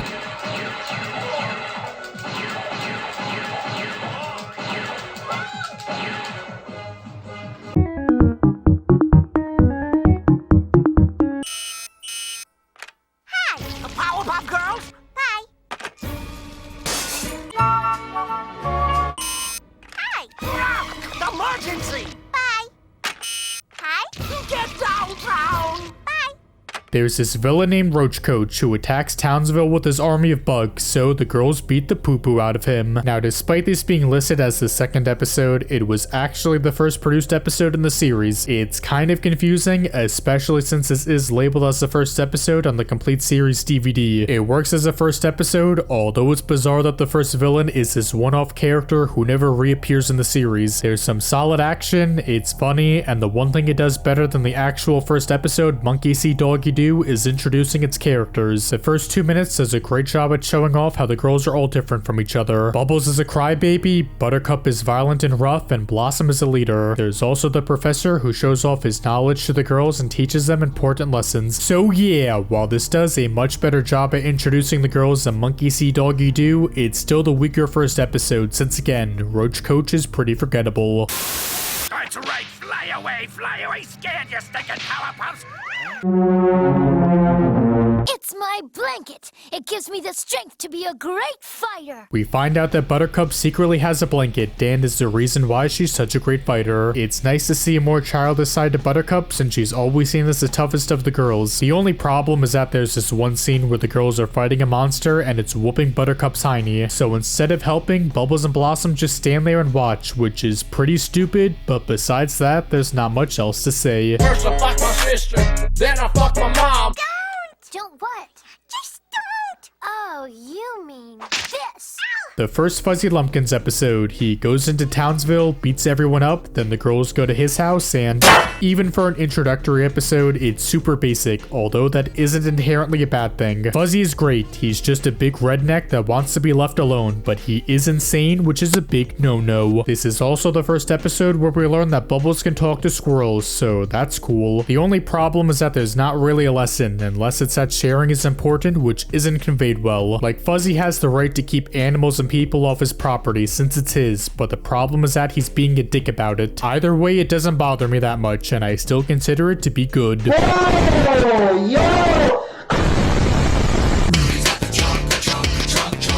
Him tricks Bubbles into making giant chalk monsters that attack the school. For some reason, Bubbles doesn't realize that the butterfly is him, even though his face is the exact same. Bubbles is the most childish of the three, but even so, this just isn't believable. Buttercup is also an asshole in the beginning for some reason, since she's mad at Bubbles for drawing on the blacktop. Like some other season 4 episodes, the pacing is slow and dragged out, although that usually isn't a big problem for me. There's also this one line that's very forced and dumb. Come on, Bubbles, please! You gotta help us erase these problems! Like, really? You couldn't have Bubbles realize that the monsters are made of chalk and the best way to get rid of them is by erasing them? Or maybe the girls get hit by the monster, slide onto the blacktop, and erase Bubbles' drawings, which gives her the idea. Even when the girls do use the erasers, they only erase part of the monsters. Why wouldn't you completely erase them? There's nothing stopping you from doing that. Now, this episode has a good handful of problems, but even so, I still enjoy it. The chalk monsters look cool, the girls trying to defeat them is fun, and the ending is really underwhelming but in a funny way. This is most likely a guilty pleasure for me, so I could see if others don't like it nearly as much. No. It's now illegal. Princess buys Townsville and makes crime legal, so now the girls can't save the day. It's a bit predictable, like it's obvious that the girls are going to abuse the law in some way to get Princess to change it back, but it's done in a clever way. More importantly, couldn't Princess have forced the girls to leave Townsville, or better yet, force them to make her a Powerpuff Girl? Also, couldn't the girls just destroy the law Princess wrote down, unless she somehow made a bunch of copies? Anyway, good episode, not much to say. You pay this woman to sit on babies? Mojo babysits the girls, but they begin to torture him, because why not? It's pretty fun, although you start to feel really bad for Mojo as the episode goes on. Like, yeah, he wanted to take over Townsville and all, but he quickly gave up on that and just wanted to relax. Then the girls start abusing him, which, while entertaining, is also hard to watch at times. He eventually calls the police to arrest him so he can go to jail in order to get away from the girls. Like, Jesus Donald Christ, you didn't have to be this mean to him. So this monkey, he walks into the room and... You know, cooties! You've got something on you! The girls are afraid of getting cooties from a cadet school, so Mojo takes them as a shield to prevent the girls from stopping his evil schemes. This is one of the episodes that shows off that at the end of the day, the girls are still kids, which is why they're afraid of cooties. One of the later episodes, Powernoia, expands on this idea of them being afraid of certain things, but on its own, it's still fun. That being said, there are problems, such as towards the end where the girls are in a hole and for whatever reason they don't fly out of it. The professor isn't in this episode, even though he should have, so he could explain to the girls that cooties aren't real. Also, I know this isn't the episode's fault, but whenever I watch it, I always prefer watching the K&D episode instead, which is much better. Love is in the air. Can't you just smell it? You're not my dad! Nothing like the amount of respect I get after 6 seasons on this show! Mojo and him compete to see which one of them is a better father of the Rowdy Rough Boys. It's a really cool idea that works well enough, although I feel like it could have been even better if it was 22 minutes long. And apparently it was, but for whatever reason it got trimmed down to just 11 minutes. That kind of explains why it ends on a cliffhanger, with the boys going to beat up the girls. Like, yeah, the episode ends with Mojo and him ending their fight, but I feel like this was leading up to the 5 of them teaming up or something. That would have been great to see, especially since this is the last Rowdy Rough Boys episode, and again, it ends on an underwhelming cliffhanger. Also, this is the one and only episode that doesn't include any of the girls. What the dog doing? Mojo steals a dog statue and turns everyone in the world into dogs. Like I said before, Insect Inside was the first produced episode, although this is what's widely considered to be the actual series' first episode. And as the first episode, it works pretty well. It's funny, it's got some good action, and it introduces the characters fairly well. Mojo is a highlight here for sure. This episode perfectly shows how threatening, evil, and smart he is. However, it also shows how dumb he can be too. The girls are introduced fine here. They aren't as distinguished as they are in Insect Inside, but again, they work well. My only problem is that Buttercup is the one who realizes that she can run around and bite Mojo, which isn't very fitting for her. She's supposed to be the rough and violent one, but even so, I feel like Blossom should have been the one to stop him. It would have shown off that she's the brains of the group, but still, besides that, this is a pretty standard first episode. Is that the Do it!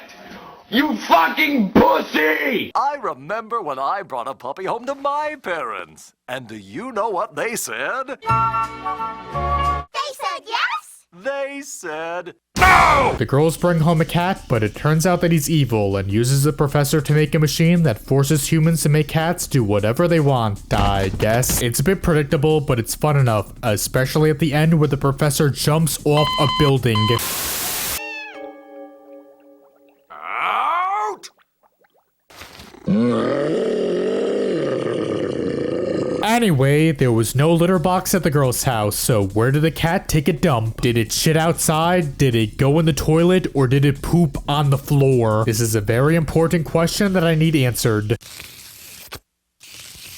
That's a lot of money, I guess, for a person of color, or is it not? I don't know. The coast is clear, come on. Boogie 2988 eclipses the sun, so now all the scary democratic monsters come out and party. Visually, this is one of the stronger looking episodes. The colors look great, and a lot of the monster designs are cool too. There's even the pimp walking the invisible woman, which I never noticed as a kid. The only minor problem is that it's kinda weird that more than a third of the episode is spent on this random one-off villain and his plan, but besides that, it's fun. You're stupid. They're not. What's 9 plus 10? The Amoeba Boys learn to multiply, so they get a lot of people in Townsville sick. Again. It's a fun idea, especially since this is one of the few episodes where the Amoeba Boys are the main antagonists since they're so pathetic. They don't really do all that much, but again, the idea itself is good since the Amoeba Boys are cells, so they should be able to multiply. Although they do get their asses kicked easily, which they enjoy since they love pain. He's Flam, we're the world famous Flam Flam brothers. Michael Bay comes to town and wants to make a movie starring the Powerpuff Girls. However, it turns out that he just wants to steal the money from the bank. I'm going to guess that this was made since the staff was also working on the actual movie at the time. Oddly enough, despite the plot being about making a Powerpuff Girls movie, the girls aren't that big of a focus and it's centered more on the professor. It shows how caring and concerned he is for his kids, and he even dresses up as a woman to save them, which is great. Like some other season 4 episodes, the pacing isn't great, but it's not that big of a problem. So you gonna let me in? Nah.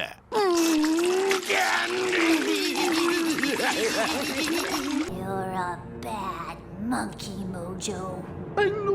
The girls get addicted to candy, so they break Mojo out of prison every day so they can stop him and get rewarded with candy by the mayor. Pretty sure this is a controversial episode since the girls are clearly in the wrong here, although that's sort of the point. They realize that their addiction made them do stupid things, although they still eat candy at the end and get sick, but either way, they learn their lesson. Anyway, this is a much better version of Mojo Johnson since it deals with the topic of addiction. Still isn't a great episode. Feel like the girls needed to save the day once a few days after getting candy, so they grow impatient and then make the deal with Mojo. Towards the end, they beat the living shit out of Mojo, and it's one of the most brutal scenes in the whole show. Like, holy moly guacamole, he looks like he's about to die. The girls weren't fucking around here. Anyway, they never explain how Mojo knows that the girls want candy, which is why he steals it from the mayor. But besides that, it's a solid episode teaching you that drugs are bad. And if you do drugs, you go to hell before you die.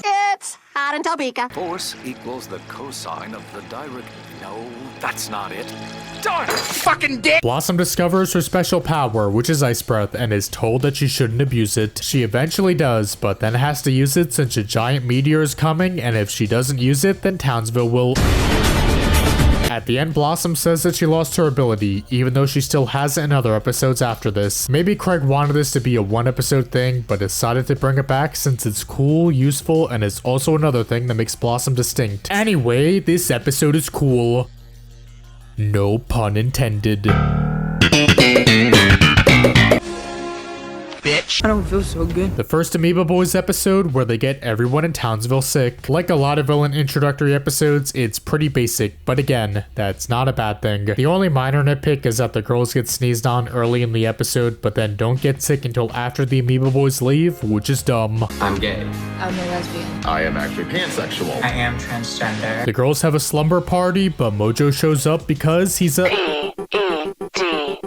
It's pretty fun. The girls think Mojo is going to do something evil, which he doesn't until the end, where he splashes them with Antidote X. The girls then lose their powers, although it ends without them getting them back, which has always felt very bizarre. Maybe all they had to do was drink more Chemical X and then their powers come back, but either way, it's never explained. Also, I like that it's left up to the viewer whether or not the professor actually knows that it's Mojo or not. The girls know, so I'm going to guess that the professor knows as well, although he does lack some common sense at times. I got a carton smoking of cigarettes. Old man grabbed me, said, "Hey, smoke up, Tony." There, great bastard. There's a thief who steals a jewel, however he loses it in a cereal box which ends up in the girl's house. It's unique to have a regular robber be the antagonist for an episode since the girls are so strong they wouldn't normally be a threat to them. There's this one commercial for the cereal and it's really well animated. The girls are seen eating cereal for like half the episode, which doesn't make sense. First off, how much cereal have they eaten and why do they keep moving around the house while still eating their cereal? Second, there's no way they'd be able to eat that much without realizing that the jewel is inside their box. There's also this one scene where the girls think the thief is their gardener and he gets his cape stuck in a lawnmower. So instead of trying to save him, they let him nearly die and get his head chopped off, which is pretty damn funny. Shinji, crank that, soldier boy.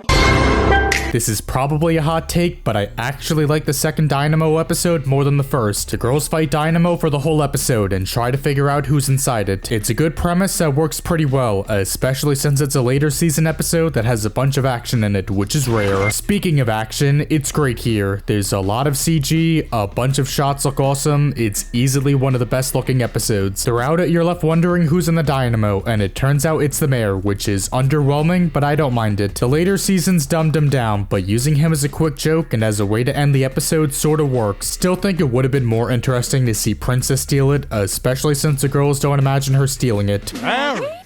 That's right. Mary. The professor goes into the woods to study and learn about fuzzy lumpkins. However, he then gets covered in fecal matter, gets mistaken for a girl, and almost gets married to Fuzzy. It's very stupid and over the top, but it's pretty fun. It's one of the few episodes to center around the professor, and the girls don't even show up until halfway through. About a third of the episode is shot in this camera perspective, which is distinct, and I kinda wish more of it was shot like this. They did do this in the documentary episode, which is really good, so I'm glad this idea was reused and expanded upon. Anyway, the episode ends with Fuzzy having sex with a pile of shit. Y'all can't stop true love!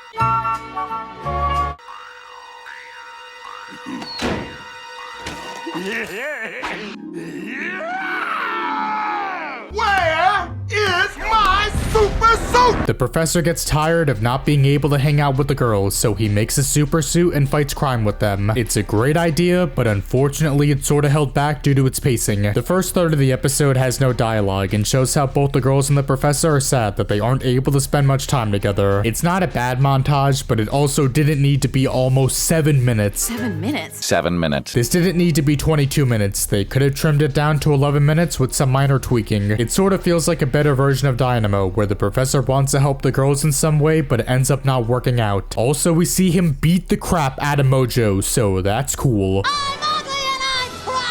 Buttercup becomes dirty after beating up some monsters, but refuses to take a bath. There's some weird ass stuff here. Buttercup punches a monster's eye open, and then these two R monsters explode for no reason. It's kind of surprising to see the show get away with some of this stuff, but it was the late 90s, and they did not give a fuck back then. The ending is pretty good too. Buttercup only decides to take a bath to fight monsters again, not because she wants to see her friends and family. It's Twilight Sparkle's balloon!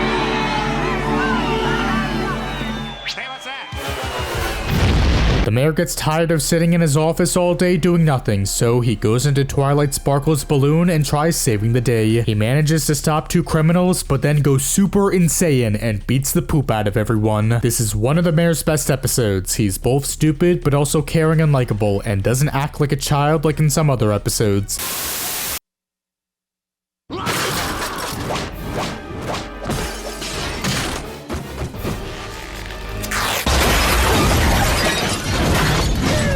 There's a cop called Derek Chauvin who's so terrible that he gets fired and believes that it's all the Powerpuff Girls' fault. The police don't do a lot on the show, so it's cool to see an episode centering around them. Chauvin is great. He's a lazy sack of shit. That's literally it. Also, thank God they only made Chauvin a bad cop. If this was made today, you know they'd make all the cops evil and lazy because kids' cartoons have gone woke. There's a zombie magician named Allusion who tries to kill the girls but ends up... Allusion's design is great, and the red backgrounds really help set this as one of the show's darkest episodes. This could have been great, although the ending bothers me. Blossom somehow switches with Allusion during his magic trick, which is how he dies.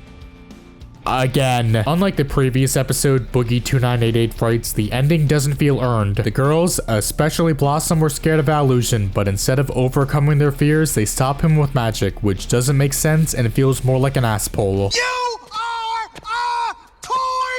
We're the Rowdy Rough Boys, and you are a lame sissy baby girl. Princess lets the girls use her weapons to stop the Rowdy Rough Boys. It's technically a team-up episode, although not really since Princess doesn't do anything, but either way, it's pretty fun. Not much happens, but the reason it's this high is because it's hard carried by the Rowdy Rough Boys since they're always giant assholes. The ending is pretty great. The boys take Princess's vehicles, blow each other up, and start laughing. Princess then yells at the girls, but they leave because, yeah.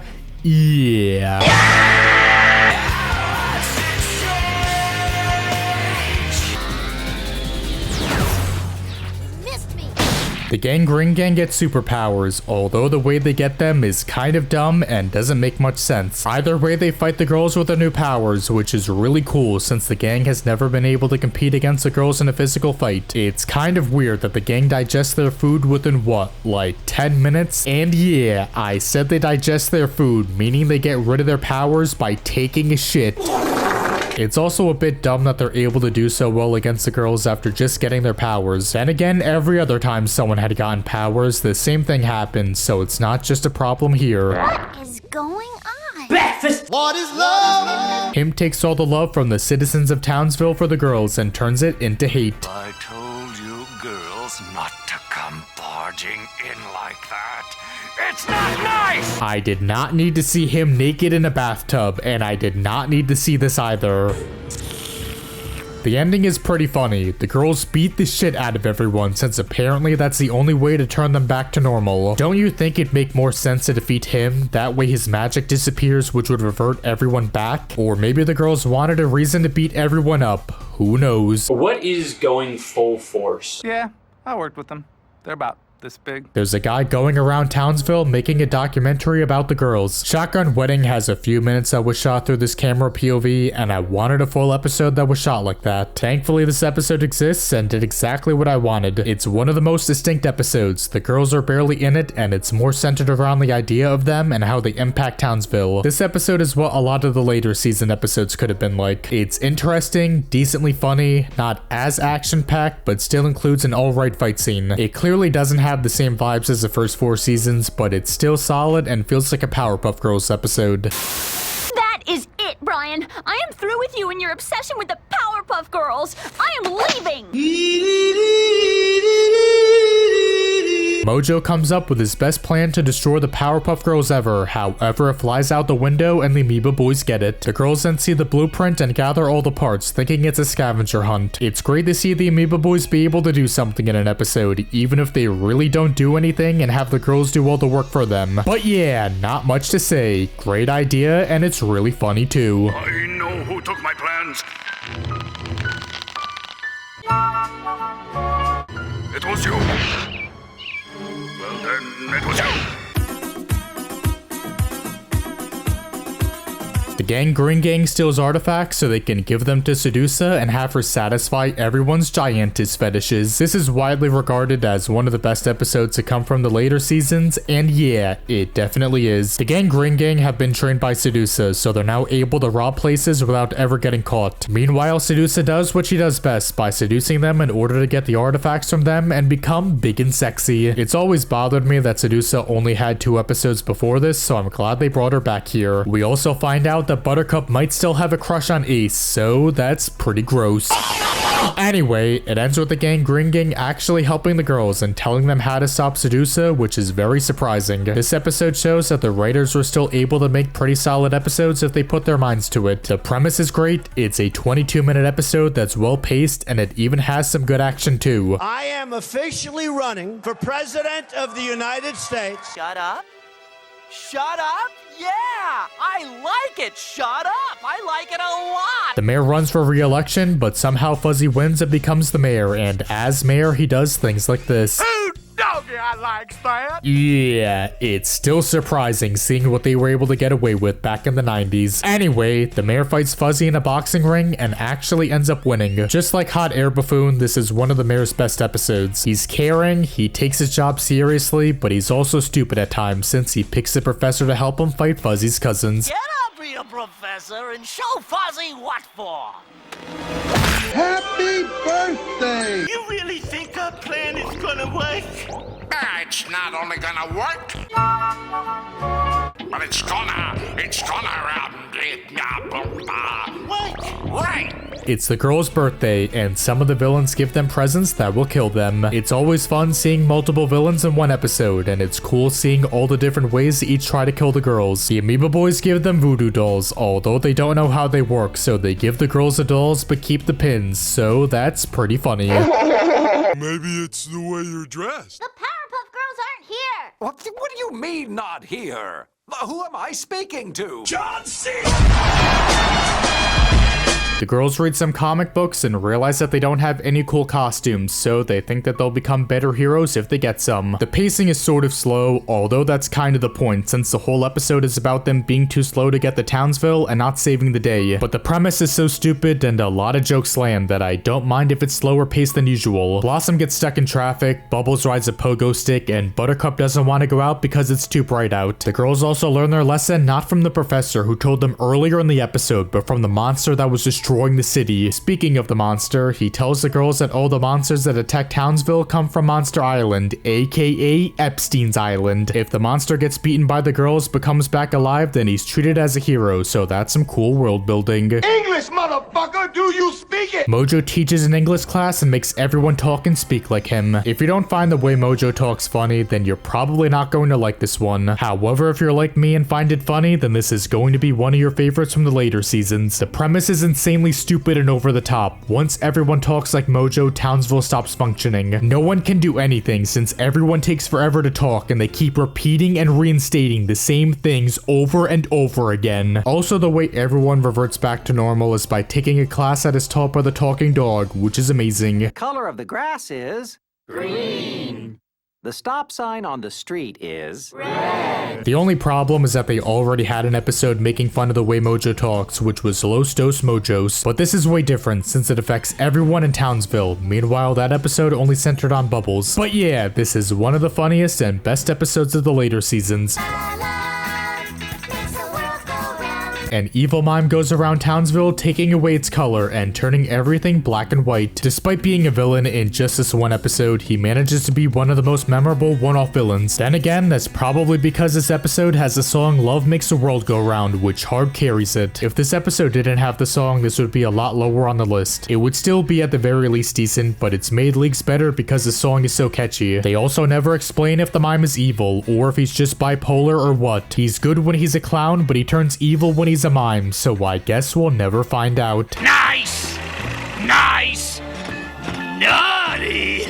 The Christmas special, where Princess sneaks into Santa's workshop and switches the naughty and nice list, making her the only nice kid in the world. It's a pretty good Christmas special, and it's also the only 45-minute episode in the series. There's a couple problems, like how much of a big fat retard Santa is. He gives every single person in the world coal, except for Princess, just because it's what it said on his list. You'd think he'd realize that maybe, just maybe, something is wrong when everyone except for one person is on the naughty list. Also, why is Princess the only one on the naughty list? You can make an argument for Mojo and some of the other villains, but how is him not on there? He's literally the devil. Princess is also stupid for not putting her name on the nice list. If she did that, then the girls wouldn't have gone to the North Pole to see Santa. She also could have written only the girls' names on a naughty list, but again, just putting hers on a nice list would have been easier. Then again, she is really stupid. I mean, she did yell at Santa to his face. Greedy to eat all that. You'll end up with your teeth all grey. The girls have to fight, or more specifically eat a bunch of broccoli aliens from outer space, which is disgusting! Yeah.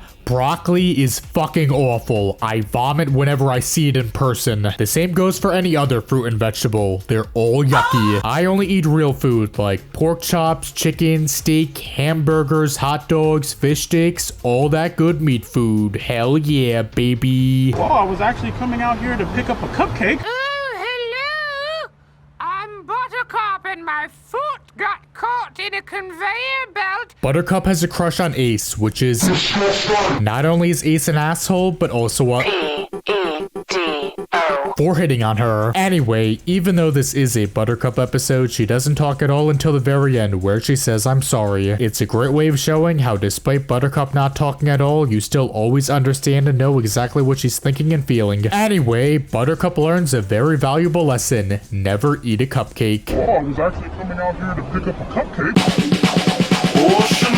Bubbles can't stop bringing home animals, and this time she brings home a whale, so now they have to hide it from the professor. It's very simple and goofy, that's carried by a lot of great jokes. The only problem is that all the girls have to do is bring the whale back to the ocean. I don't know why they spend so much time trying to hide it. Peanut butter on my balls, let the dog lick it. Mojo tries the exact same plan as the first episode, because he's that stupid. Pretty sure there's people that don't like this episode, and I can sort of see why since it's very pointless, but that's exactly why I like it. Normally I dislike episodes that feel too similar to others or just feel like reused ideas, but this is the exception. It's literally the exact same plan and even reuses a decent amount of the same animation too. Mojo's plan is so stupid that it's funny, which again is why it works. He thinks all he has to do is protect his ass from Buttercup biting it, which doesn't make sense since he doesn't even turn them into dogs again. The thing that makes this even better is that all he had to do was turn them into dogs but then lock them up somewhere since they're so much weaker than him. The entire episode is just build up for the ending where the girls state the obvious, which is that they're going to stop him by simply kicking his ass. The previous episode, 3 Girls and a Monster, had a similar underwhelming ending, but here it pays off so much better. Almost half of the episode is spent with Mojo commentating over the first episode, explaining how cool his plan was, but also how it ended up failing. He was so excited and genuinely felt like his plan was going to work this time, but he's so stupid since he forgot the girls could just beat him like they normally do. The only minor problem is that it's kind of jarring going from the season 1 designs to the season 3 ones since they're notably different. Anyway, I can see if people don't like this one, but for me, it's one of the most memorable episodes. Hey, little dude,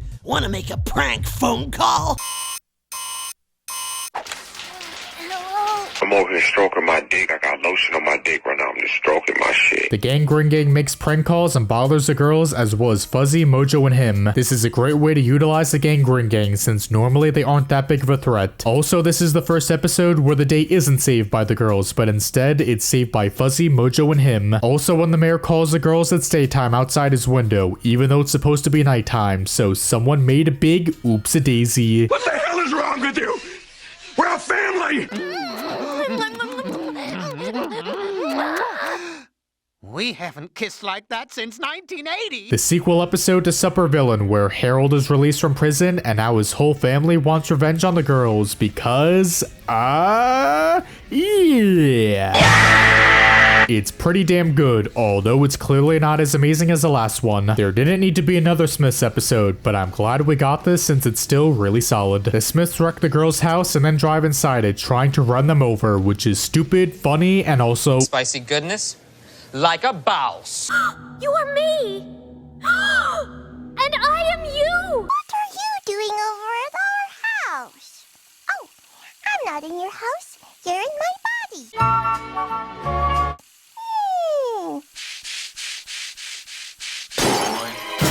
The professor makes a machine that switches everyone's bodies in Townsville. It's a great idea that manages to work pretty well. I've complained about body switching episodes multiple times on my channel already, but I'll repeat what I've said before. Normally I can't stand it when these episodes have characters switch bodies but still keep their original voices. However, this is the one exception where I don't mind since there's so many characters in different bodies. It would be nice if they had Blossom try and sound like Miss Bellum and Bubbles try to sound like the mayor, but still, I'll let this pet peeve slide just this once. However, one thing I can't ignore is that the girls are somehow able to use their superpowers even though they aren't in their bodies. That doesn't make sense, and it would have been super cool to see the professor, Bellum, and the mayor try to save the day using the girls' powers.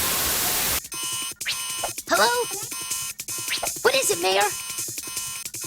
Professor, your hand doesn't work! Also, the first minute and a half is super slow and repetitive. It's just showing Townsville being affected by the machine, and it lasts way too long. Well, I'm very good at evil plots. Princess pays Mojo to help her destroy the girls. It's a team-up episode, which most are usually pretty good, and this is no exception. Yeah, right. And what makes you think I do that for you? The scene where Princess and Mojo are screaming outside has to be one of the funniest scenes in the show. It goes on for so long, it's so awkward, the expressions are top tier, and the deliveries are great too. The only minor problem is that Mojo could have used a chemical X on himself as well to help Princess. He wanted to get rid of their powers for good, but still, he could have given himself powers and then got rid of theirs too. I want to present you with my priceless, very rare, one-of-a-kind porcelain poodle.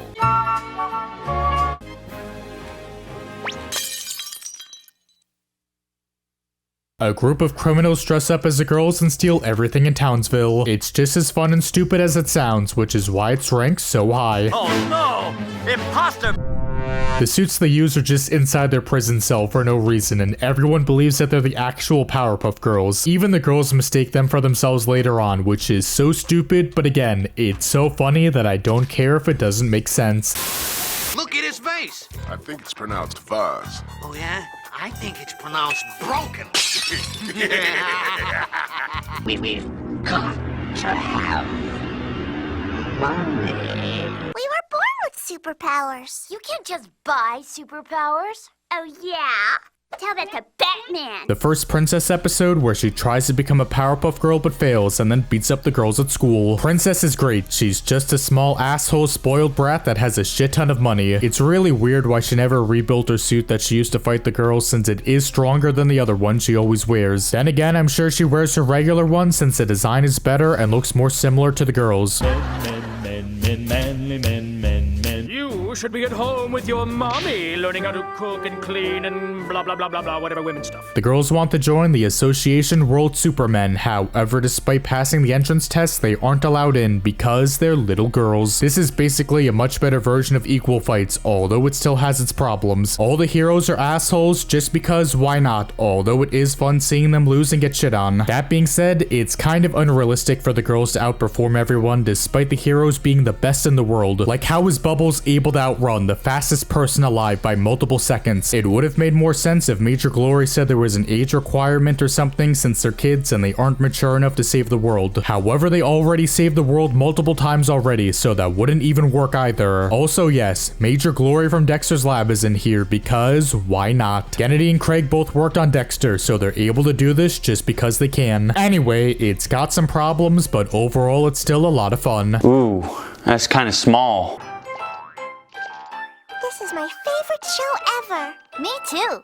I hate pink. A bunch of nanobots destroy Townsville, so the professor shrinks the girls and they beat the crap out of them. There's a lot of weird plot holes here, like how the professor as well as others don't lose their clothes during the second half. When the professor is talking and all the citizens are screaming, the girls aren't affected by them, even though they were when the professor was screaming earlier on. How are the roads as well as all these vehicles not destroyed, despite the nanobots being in Townsville for a while now? The girls didn't need to shrink down to destroy the nanobots, or at least could have tried destroying the rain cloud instead. The first half drags on a bit, especially in the beginning, since the narrator talks for 2 full minutes, which is annoying. That being said, the second half, or mainly the third act, is awesome and is why this is rated so high. The action scene kicks ass. It's one of my favorites. They beat the crap out of hundreds of nanobots and then fight a big one. The animation style also changed, although not dramatically. It's now digital, however the designs are still the same. It looks a lot cleaner and the colors are a bit brighter, but it's not nearly as different as well as worse as the last 2 seasons. No.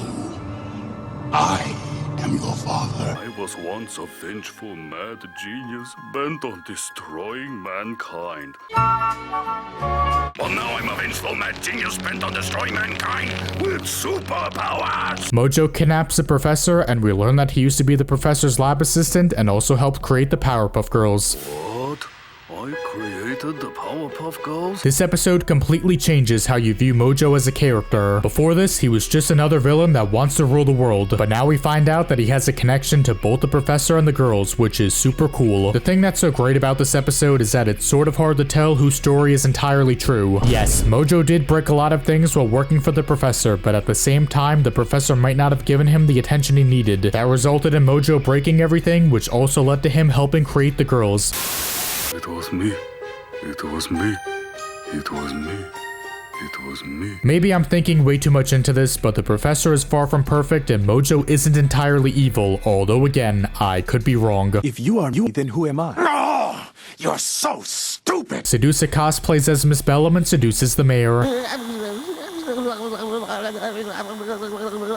The reveal that Bellum was Sedusa the whole time is an amazing twist. Sedusa has only been in one other episode before this, so a lot of people probably thought she was just a one-off villain. But no, she returns here, and again, the reveal works so damn well. It's obvious that there's something wrong with Bellum, or that it's somehow not even her at all. There's enough hints for the viewer to notice, but it's also not super obvious and in your face, which would make this episode a lot weaker. The only minor problem is that the girls don't try to laser Sedusa's hair gel when they get stuck. That being said, this does force Bellum to fight Sedusa, which kicks ass. Definitely one of the most memorable fights in the show. What are you, fucking retarded? The girls are tired and can't keep up with saving the day, so they make a fourth Powerpuff Girl called Bunny. This is easily one of the darkest episodes in the show. The girls make another living being who's, very special, who then...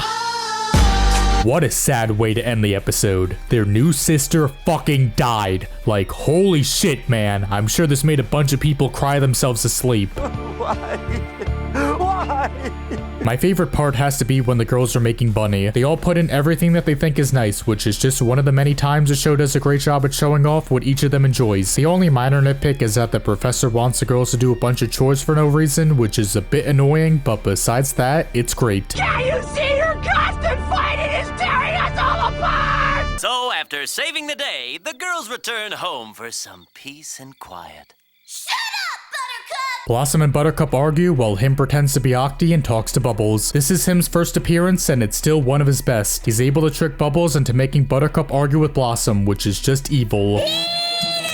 The only problem is its ending, which is really underwhelming and doesn't make sense. So Buttercup and Blossom hear Bubbles scream, and without saying anything to each other, they realize that their sister is more important than arguing. It's an amazing moment. However, after this, Octi starts burning and Him just gives up. Was Octi powered by Buttercup and Blossom's hatred towards each other, or is there something else that I'm missing? Either way, it's not explained at all, but by no means does it ruin what is a great episode. I just spent every penny of my hard-earned allowance to buy this candy. Bubbles cosplays as Boomer and hangs out with Brick and Butch. The last two Rowdy Rough Boys episodes, while fun, weren't anything great. This, however, is notably better and is without a doubt one of the best post-season 4 episodes. It does have the boys in it, which yeah, I'll admit, I'm biased, but that's only because they're all so fun and stupid. They're all just asshole kids that love destroying stuff and being evil because it's fun. Bubbles pretending to be Boomer and acting tough is fun, and the entire time she just sounds like Timmy Turner since it is Tara Strong voicing her. And if you want it, you can tear open my stomach and eat my intestines, you jerks. This episode is heavily carried by its jokes. There's a ton that still catches me off guard. How do I look?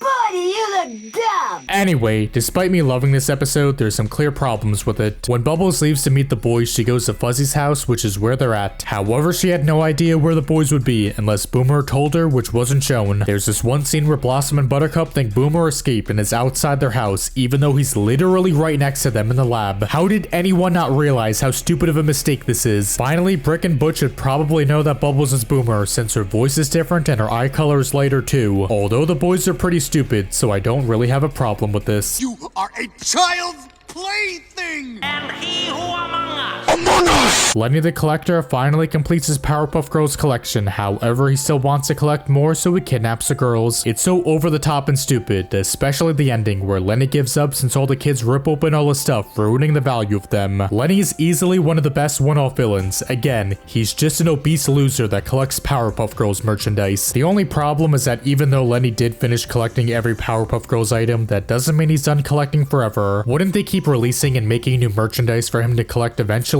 I guess he's just impatient, or maybe he's a big dumb retard. What is going on here? Ah, my wife. I love my pen. The mayor gets kidnapped by Mojo, so the girls rescue him and start laughing. The mayor wonders why they were laughing, so they all tell their own version of how they saved him. This is one of the most creative episodes in the show, which is crazy since this is only a season 1 episode. The first couple minutes are shot from the mayor's point of view, which is really cool, although there's a full minute of nothing on screen. However, once the girls start telling the mayor their version of the story, it becomes amazing. This perfectly shows how each girl is unique, as well as the strengths and weaknesses they have. Blossom makes the story all about her, Buttercup tries to tell it as quickly and simply as possible, and Bubbles focuses on all the small details that don't matter at all. The different art styles are great, but Bubbles is definitely my favorite. This reminds me a lot of Operation Report from K&D, where all the characters told one story from their own perspective as well as in a unique art style. That's one of my favorites from K&D, so it makes sense that this episode would be listed so high too. The only thing holding this back from a 10 out of 10 is that the first act isn't nearly as amazing as the rest, but even so, this episode is great. It's also one of the series' funniest, especially its ending. Ass! I'm the Riddler, I'm not racist. The girls have to solve all of him's riddles within a limited time period, otherwise the professor will pay. Most of the riddles are great, although some are clearly better and worse than others. The one where they have to get rid of the giant monster without using their powers is my favorite, and the one where they need to bring tears to everyone's eyes is clever too. However, there's others like the Miss Keen one, which I do like, although I still never understood how Blossom figured out who the real one was. Wouldn't the easiest solution be to ask them something factual like what's Blossom's name or what's 9 plus 10?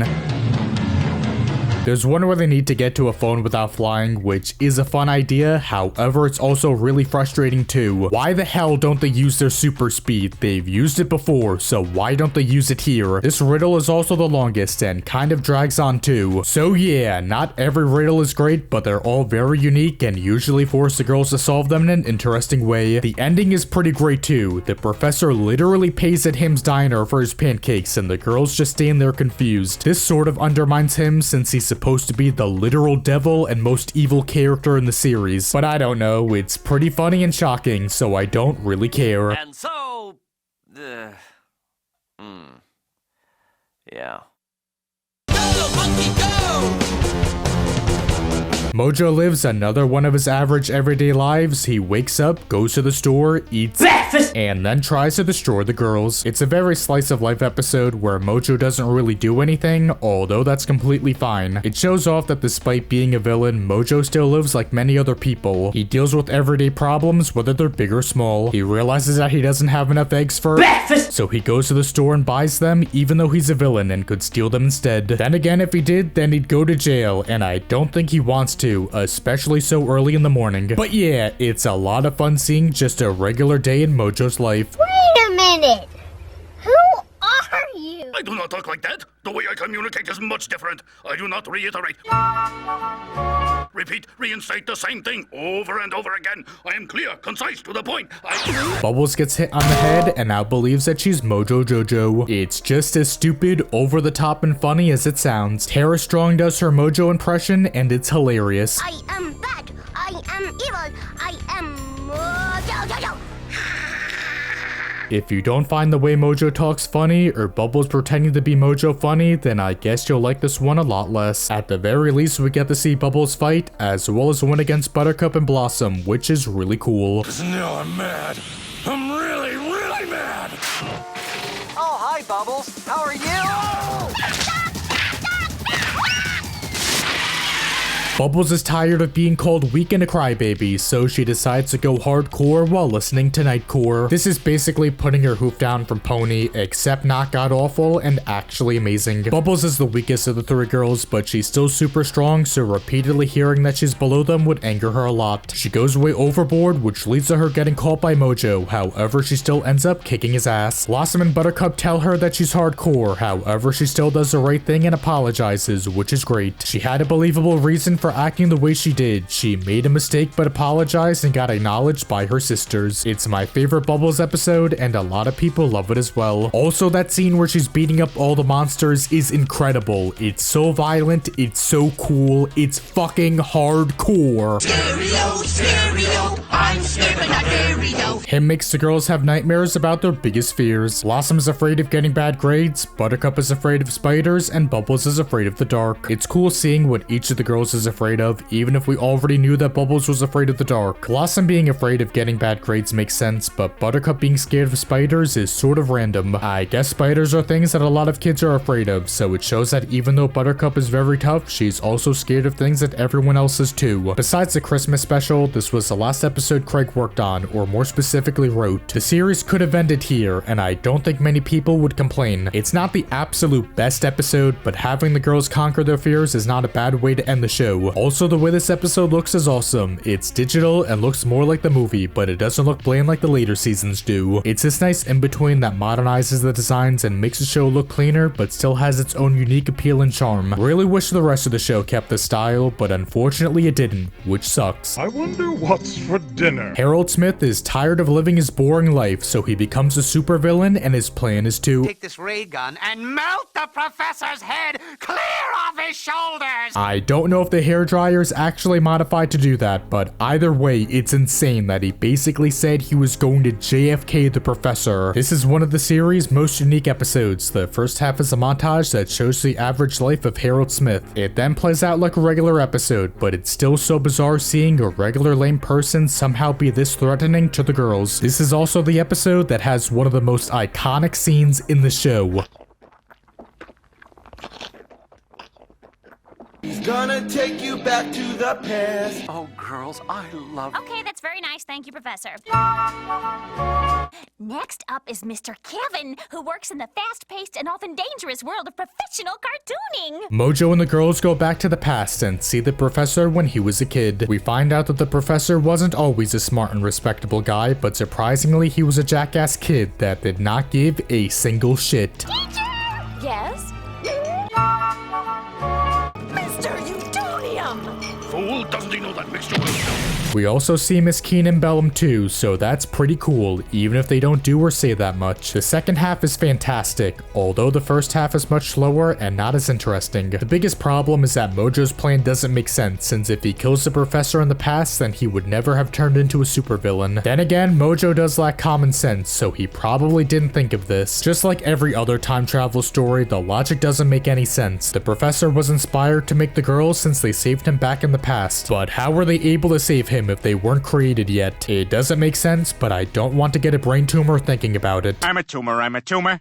I'm a tumor, I'm a tumor, I'm a tumor. 'Cause it's my movie, my superhero movie. Hell yeah, baby! It's time to finally talk about the movie. I have so much nostalgia for this. I had the VHS box as a kid, although I lost the actual tape, but still, I managed to watch it whenever it was on TV. Anyway, this is one of my favorite Cartoon Network movies, and as you can tell, it's also one of my favorite things to come from the series. It's definitely not perfect, so I guess I'll start with the negatives. First off is the actual premise, which is the origin story of how the girls were made, how they met Mojo and saved Townsville for the very first time. It's a good idea, although for a movie, especially a theatrical one, I expect something much bigger. For example, there's Billy and Mandy's Big Boogie Adventure, which takes all the characters and puts them on their biggest and longest adventure yet. There's also Operation Zero, which expanded on the lore and raised the stakes to the highest they've ever been. It was fucking amazing. But with the Powerpuff Girls movie, it doesn't really do any of that, and like I said, it's just an origin story. Again, that's not a bad idea, but it's still sort of underwhelming as a movie. If I heard they were making a Powerpuff Girls movie back in the early 2000s, I'd imagine that it'd be this brand new original story. Maybe it would introduce a brand new villain, one that's even more threatening than Mojo and him, and it'd force the girls to team up with many of the villains in Townsville. Or maybe it would take place outside of Townsville, sort of like Trouble in Tokyo, or be a big adventure where the girls travel around the world in order to save it. But anyway, those are just ideas, but either way, the premise isn't bad, but it's still kind of disappointing. There's some small retcons, like how the girls met the gang Green Gang here, even though they first met them in Buttercrush. They saw them in the rain, so I'm fine with them not remembering, especially since it was probably hard to see them. However, they then beat them up at the end in broad daylight, so I can't really see how they'd forget them. It also sort of retcons Mojo's backstory and Mr. Mojo's rising. We don't see Mojo try to impress the professor and get overshadowed by the girls, which led to him leaving. You can't argue that these scenes are through the professor's point of view and that he doesn't notice Mojo since he's too focused on the girls. That's sort of a stretch, although you could also say that Mojo is just lying about his backstory in the episode. We see here that Mojo is a chaotic monkey that damages the lab, so the professor was right about that. He could have thrown Mojo out off screen, but I think Mojo just left on his own, but either way, it's kinda weird how this is left up to interpretation.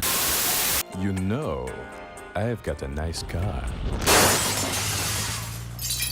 Anyway, there's some other problems, like how stupid the professor is. Once he realizes that the girls have powers, he should have told them not to use them in public. He lacks some common sense, but I think this has more to do with him being new to parenting. There's also the part where Mojo falls on top of the Antidote X. It takes away his superpowers, but it doesn't get rid of the chemical X that made him a super genius. Shouldn't he revert back to a regular monkey, or am I missing something? Anyway, that's all I have to complain about, so now let's get into why this movie kicks ass. Therefore, I shall unleash a scalding torrent to drown you all out, for I don't give a watch your mouth. My favorite aspect has to be its art style. Seriously, this is easily the best the series has ever looked. The designs are fantastic. Everyone has a more modern, cleaner, and angular look to them. The color design is also great. It can be colorful at times, but a lot of it has a darker tint to it, which fits the darker tone the movie has. Again, there are lighthearted and fun moments, but there's a surprising amount of darker scenes. Everyone in Townsville hates the girls, their father is arrested, they don't know how to get home, they get tricked into helping Mojo, and they then leave the planet entirely. Craig said that if he were to go back, he'd make the film more like the show and have it be less dark, but I'm so glad he didn't. The show always had darker and mature moments, although obviously a lot of it was meant to be funny and silly. Either way, the darker tone really helps make this stand out from the rest of the series, and is why I love it so much.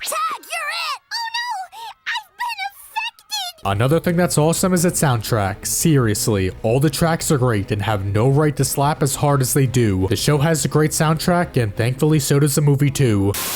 There's this one scene where Townsville is being taken over by Mojo and his monkeys. The girls tell the professor that they didn't want this to happen, but he says that he doesn't know if he believes them. Normally, scenes where the characters split from each other can be really forced and annoying, but here it's done surprisingly really well. The professor made 3 girls that destroyed Townsville, was arrested, and now sees that Townsville is getting destroyed again. It makes sense why he wouldn't believe them, and it also makes sense why the girls leave since their own father doesn't trust them anymore. The third act in general is amazing. The girls fighting the monkeys is great, and their fight against Mojo is awesome too. His design is badass, it's cool, it's edgy, it's dark, it's fucking spicy goodness.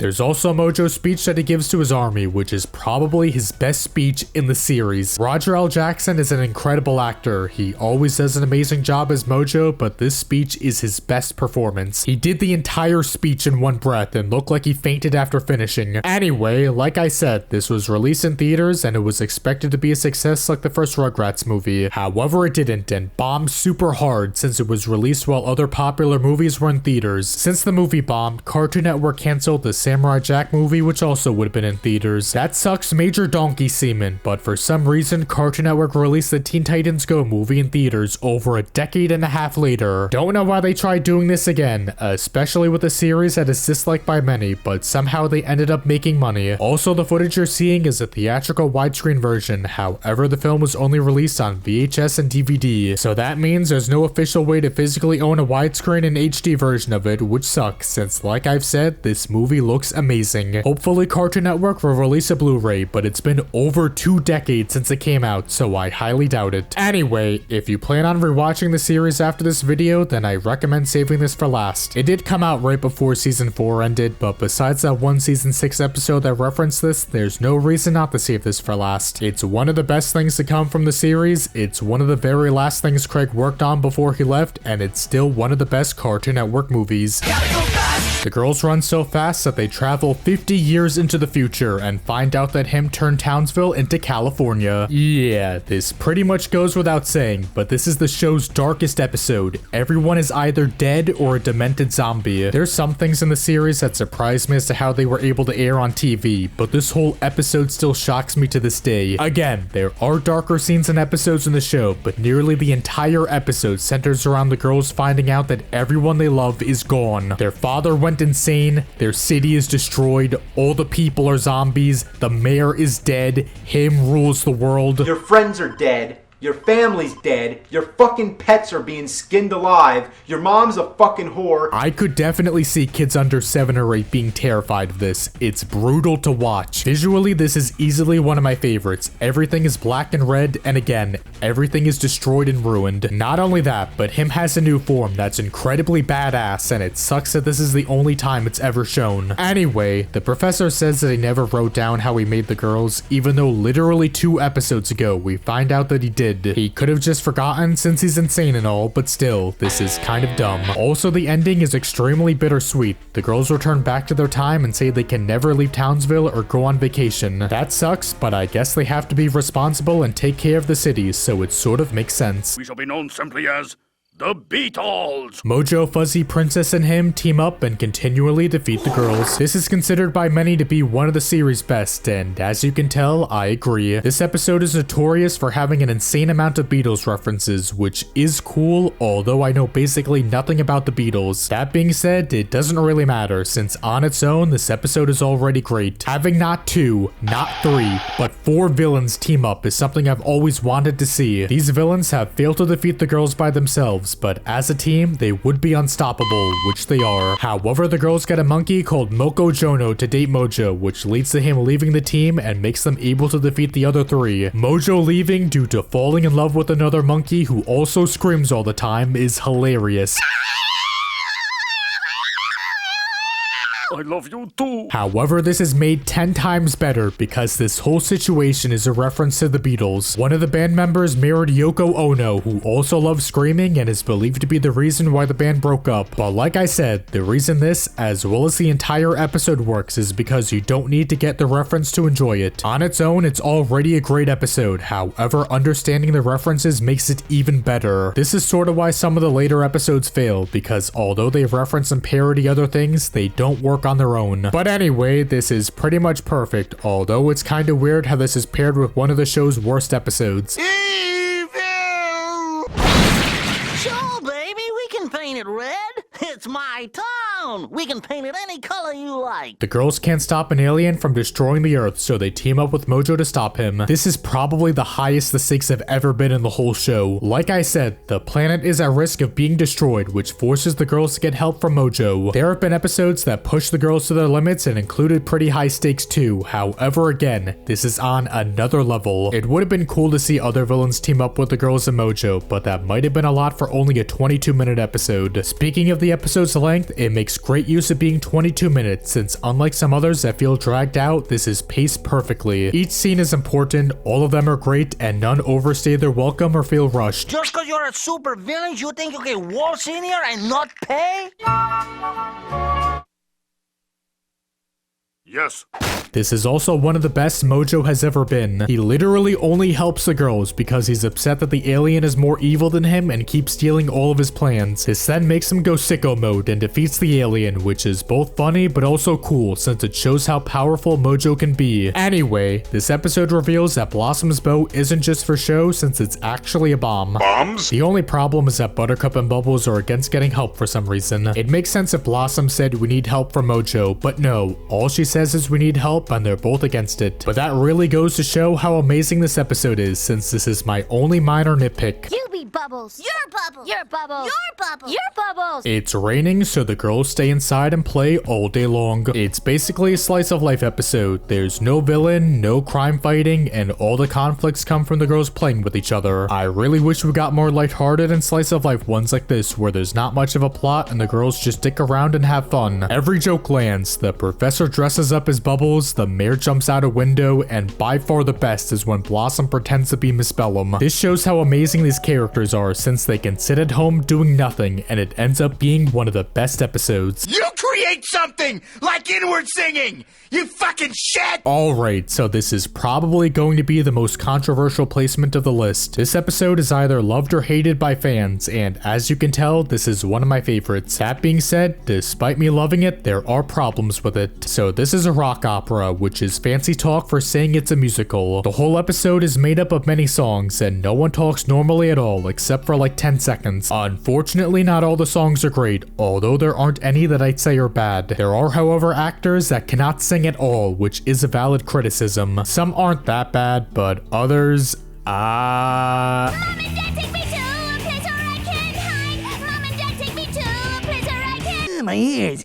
That being said, I don't mind some of the bad singing, and find it to be so bad it's good. It's pretty entertaining hearing actors try and sing, even though they clearly can't. For the most part though, a lot of the singing I do enjoy, although I do like Nickelback, so my taste in music is a bit questionable. Anyway, most of the songs and singing I don't have an issue with. Some songs are pretty catchy, and I've had some of them stuck in my head for a while. Does that make them, the lyrics, as well as even the singing good? Not really, but clearly something works since I'm able to remember them. The reason I'm being so forgiving is because this is extremely ambitious, especially for a post-season 4 episode. There is no other episode like this in the series, which is why it's one of the most memorable episodes. Now, if you haven't seen this episode before, that might be due to it being banned in the US. That's right, it never aired on TV, and before streaming, the only way to legally watch it was by buying the complete series DVD. There's no definitive reason as to why it was banned, although there are some theories. First off is the use of flashing lights, as well as a gnome changing colors while he's falling, which might have caused seizures. This is probably why it was banned, although there are episodes that have flashing lights in them, and they weren't banned. Another theory is that it was banned due to religion, since some of the destroyed buildings looked like crosses, and one of the hippies looked like Jesus. I really don't believe this, and there's even another rumor that suggests it was banned due to communism. Once the gnome takes over, everyone starts wearing his clothes and obeys him, although this only took up like a minute. Maybe since there were multiple issues, Cartoon Network just said fuck it and banned it since they didn't want to get any backlash. Anyway, the only other problem I haven't mentioned yet is when the gnome takes over the city and everyone starts obeying him. Immediately after the scene, the professor comes out of nowhere and starts singing about freedom since everyone is being controlled by the gnome, I think. It's not made clear, but I'm assuming that's what happens. Either way, it's kind of jarring and hard to understand, but at least we get to hear the professor drop his diss track on the gnome. Do the people have to be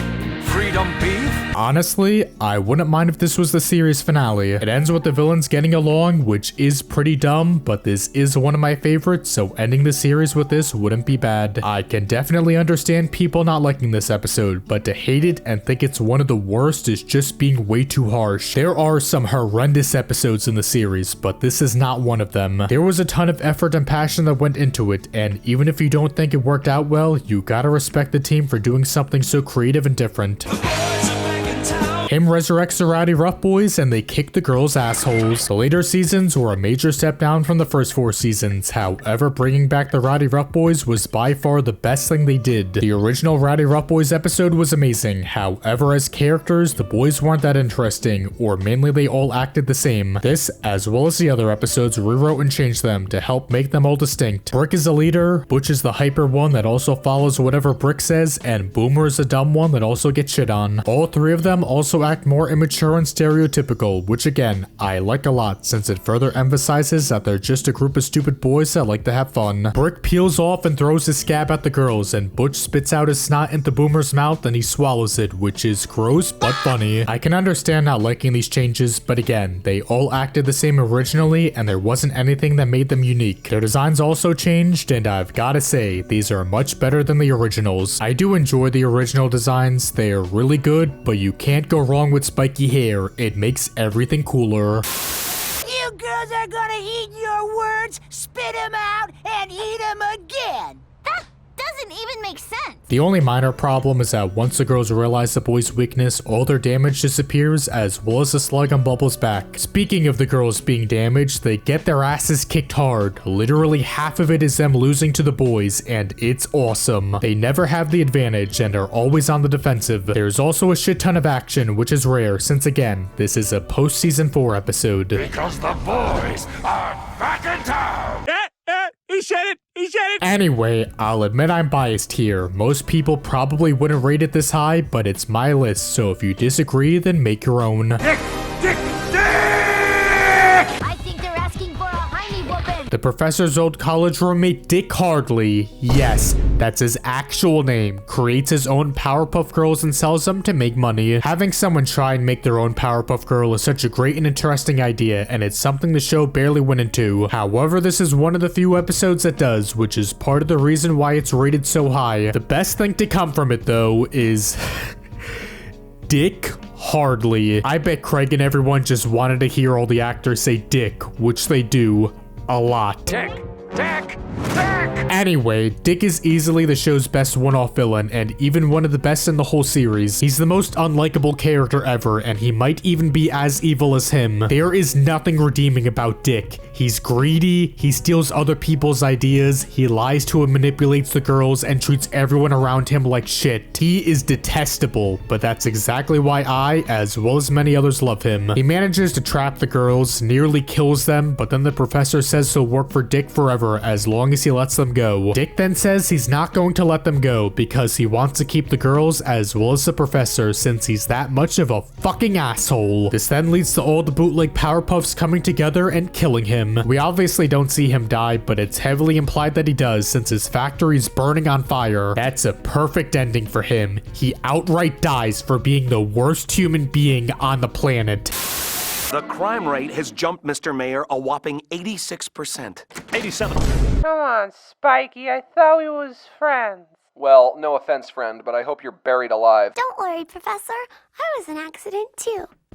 The girls befriend their new neighbor Robin, however they can barely hang out with her since they always have to save the day. This is such an amazing idea. I'm surprised it took the series 4 seasons to come up with this plotline. The girls balancing out their personal lives from their job literally writes itself. The girls want to hang out with their new friend, but obviously they can't since they're superheroes and need to save Townsville. You feel so bad for both the girls and Robin, and that's because almost the first half is spent with them hanging out and having fun. They all get along so well, which is why it's so sad to see them not be able to hang out anymore. This episode is 22 minutes and this plot could have worked if it was 11 minutes, although I'd argue not as well. Like I said, at least the first third is spent with the 4 of them getting along and having fun. If these scenes were significantly shorter, this would be a lot lower. We wouldn't feel as bad for the 4 of them and also probably wouldn't get the montage, which is the best part. Signal in the Sky is a fucking banger. It's the best song in the show, hands down. Also, speaking of the signal, it's weird that they brought it back, even though it was only used once, and that was during the first episode. After that, it was never seen again, although I'm glad they brought it back. I always wondered what would happen if the mayor tried calling the girls but didn't get an answer since they were outside or somewhere else. So if he can't get to them by phone, then the signal is a last resort. Anyway, I will admit that the second half isn't as good just because Princess is kind of thrown in because the episode needed some kind of new conflict. I'm still fine with it since it shows how well written Robin is. Princess manipulates Robin into stealing, and she tells the girls that she did it since she was mad at them for always leaving her. The girls tell her that she's wrong for doing it, but then Princess starts throwing a tantrum and they all get along and continue to be friends. They could have had Robin get super angry at the girls or have the girls get angry at Robin, but thankfully they didn't. They all act in character, none of it is frustrating, and it's a great scene. The ending is also great too. The mayor calls the girls since he can't open his Rainbow Dash jar, but the professor tells him that they're busy. So in the end, the girls and Robin continue playing with each other.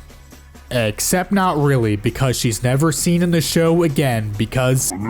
Anyway, time to move on to the best episode, which is... Boy, if you don't get... It wasn't easy, but the Rowdy Rough Boys is what I consider to be the series' #1 episode. As I've said before, the boys are awesome. They're my favorite villains, and even though they came back in season 5, I still wish they were in more episodes. Mojo making his own version of the girls is such an amazing idea. If the professor could make 3 superhuman kids, then why wouldn't he be able to? Literally a third of it is a big fight, and it's easily one of the best in the series. This is the first 22-minute episode, so because of that, the fight is able to go on for so much longer. We've never seen the girls lose this badly before, which just shows how powerful the boys are. The pacing is almost perfect. My only nitpick would be that the montage in the beginning could be trimmed down a bit, but as it is, it's still good. This is also surprising, since like I said, this is the first 22-minute episode, and a decent amount of them tend to have pacing issues. The ending is also amazing too. The girls kiss them, and then they die. That's it. Anyway, even though this is my favorite, it's by an extremely small margin. I could see any of the last 4 being my favorites, but as of now, this is my favorite. This isn't like MLP or Teen Titans, where its #1 episode was easy to pick. But what do you hipsters think? Is this a good pick? Are my other listings good? Let me know what your favorites and least favorites are in the comments. Anyway, that does it for ranking all the episodes and specials, but if you've seen my other rankings, you know that this isn't where the video ends. That's because now it's time to rank every season, starting with its worst, which is number 6. Everyone agrees that the last 2 seasons are by far the worst, which is mainly due to Craig leaving to work on Foster's. Chris Savino took his place, and clearly he, along with the rest of the team, could not compare to Craig and the original writers. There's still some writers that stayed and worked on the later seasons, and it shows since there are good and even great episodes here. Aspirations is a great villain team up, Mo Languish is incredibly stupid and funny, and Live and Let Dynamo is a solid action-packed episode. However, these make up only a small percentage of the season, since half of it is filled with bad and even terrible episodes. The other half are fine, which is disappointing since there are some interesting ideas in here. Mojo becomes a narrator, we get to see what it's like if the girls were normal, and Buttercup learns not to be as rough on villains. These are great concepts, however in execution they're just okay. Season 6 is very mediocre and even kind of bad. There are offensively terrible episodes, but there's still a chunk that are worth checking out. Number 5. There's not much to say about season 5 since it's basically just more of season 6. There's some terrible and painfully unfunny episodes, but there's also some that are really good and even some of the series' best. See Me, Feel Me, Know Me, and The Boys Are Back in Town are both fantastic episodes and shows that the series could still be great even without Craig. The best thing to come from season 5 was the return of the Rowdy Rough Boys. They brought back fan favorite characters, made some changes to them, and put them in a few episodes. Anyway, one of the worst things to come from the last 2 seasons is its change in art style. All the characters are much brighter and the designs are more modern and clean. It's not entirely bad, although it still lacks a lot of the charm the first 4 seasons had. But yeah, season 5 is slightly better than 6, but not by much. Number 4. Before my rewatch, I already knew seasons 5 and 6 were going to be the worst seasons. However, I was curious to see which one of the first 4 seasons would be its worst. Surprisingly, season 3 was by far the weakest since there's a handful of really bad episodes. Moral Decay shows Buttercup at her worst, Getting Twiggy with it is frustrating, and Town and Out is just an awful torture corn. There's still a decent amount of solid episodes, although there's notably more just good or okay ones. Anyway, I didn't expect season 3 to be so much worse than the rest, but overall it's still alright. Number 3. Season 2 was a somewhat disappointing follow-up to season 1, but overall it's still good. There's a small handful of bad ones, but none of them are the absolute worst. There's also a good amount of great ones like Super Villain, Los Dos Mojos, and The Best Rainy Day Ever. But yeah, there's not much to say about season 2. It's not perfect, but a lot of it is really damn good. Number 2. Season 1 is very solid. There's a bunch of classics like Bubble Vicious, The Bare Facts, and The Rowdy Rough Boys. There's a lot of introductory villain episodes, which makes sense since this is the first season. They aren't all great, but none of them are bad, which goes for the season as a whole. By far the best aspect is that it's consistent and consistently good. There's a couple that are just alright. Uh-Oh Dynamo has pacing issues, Mommy Fierce is a bit frustrating, and Paste Makes Waste is a bit forgettable. That being said, that really goes to show how good this is if it only has a few that again are just sort of alright. Every other one besides these are at worst good, which is very impressive.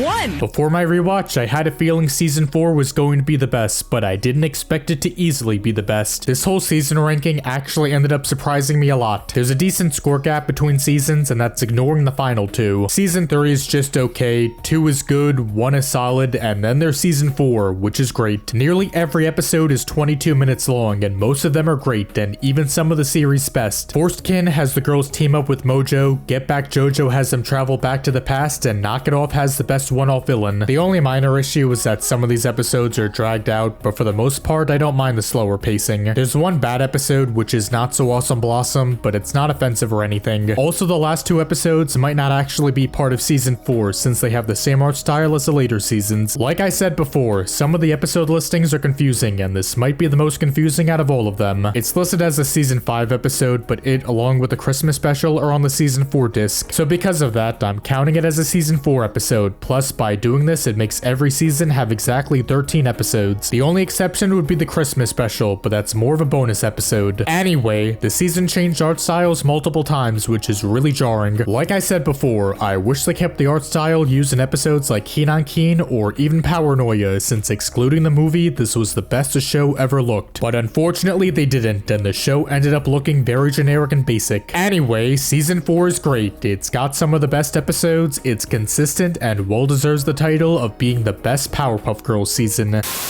Holy Jeffrey Epstein. I'm finally done. I ranked every single episode, every special, the movie, and even all the seasons. I am completely done talking about the Powerpuff Girls. For now, at least. Like always, it was great going back and rewatching one of my favorite shows as a kid. Even though I expected to enjoy it less, I was still a bit disappointed that the first 4 seasons weren't as good as I remembered them being. This mainly goes for season 3, but still, there's just a bit too many bad episodes in here. I had a feeling the later seasons wouldn't be good, but I forgot just how many mediocre or outright terrible episodes there were. The last 2 seasons aren't that bad or unwatchable. There's episodes worth watching, but not enough to recommend the entire seasons. Anyway, this video took an insane amount of time to write, record, and edit, so if you want to support and help me continue making videos, then you can leave a like, comment, share, or subscribe. You can also join the Discord server, support me on Patreon, or even become a channel member here on YouTube starting at only 99 cents. But shit, it was... Anyway, for those who don't know, I made a poll after my last ranking where I let you guys decide which show I should rank and review next. You guys voted and chose this, so I'll let you guys do it again. Shortly after this video comes out, I'll make a new poll which will include 4 shows and you can all vote for what my next ranking will be. Anyway, that's the end of the video. Good night, every pony. Man, beating up people for fun is really fun. Yeah! Yeah! Beating up people for fun is really fun! Ow! Dude, that is the dumbest thing you've said all day.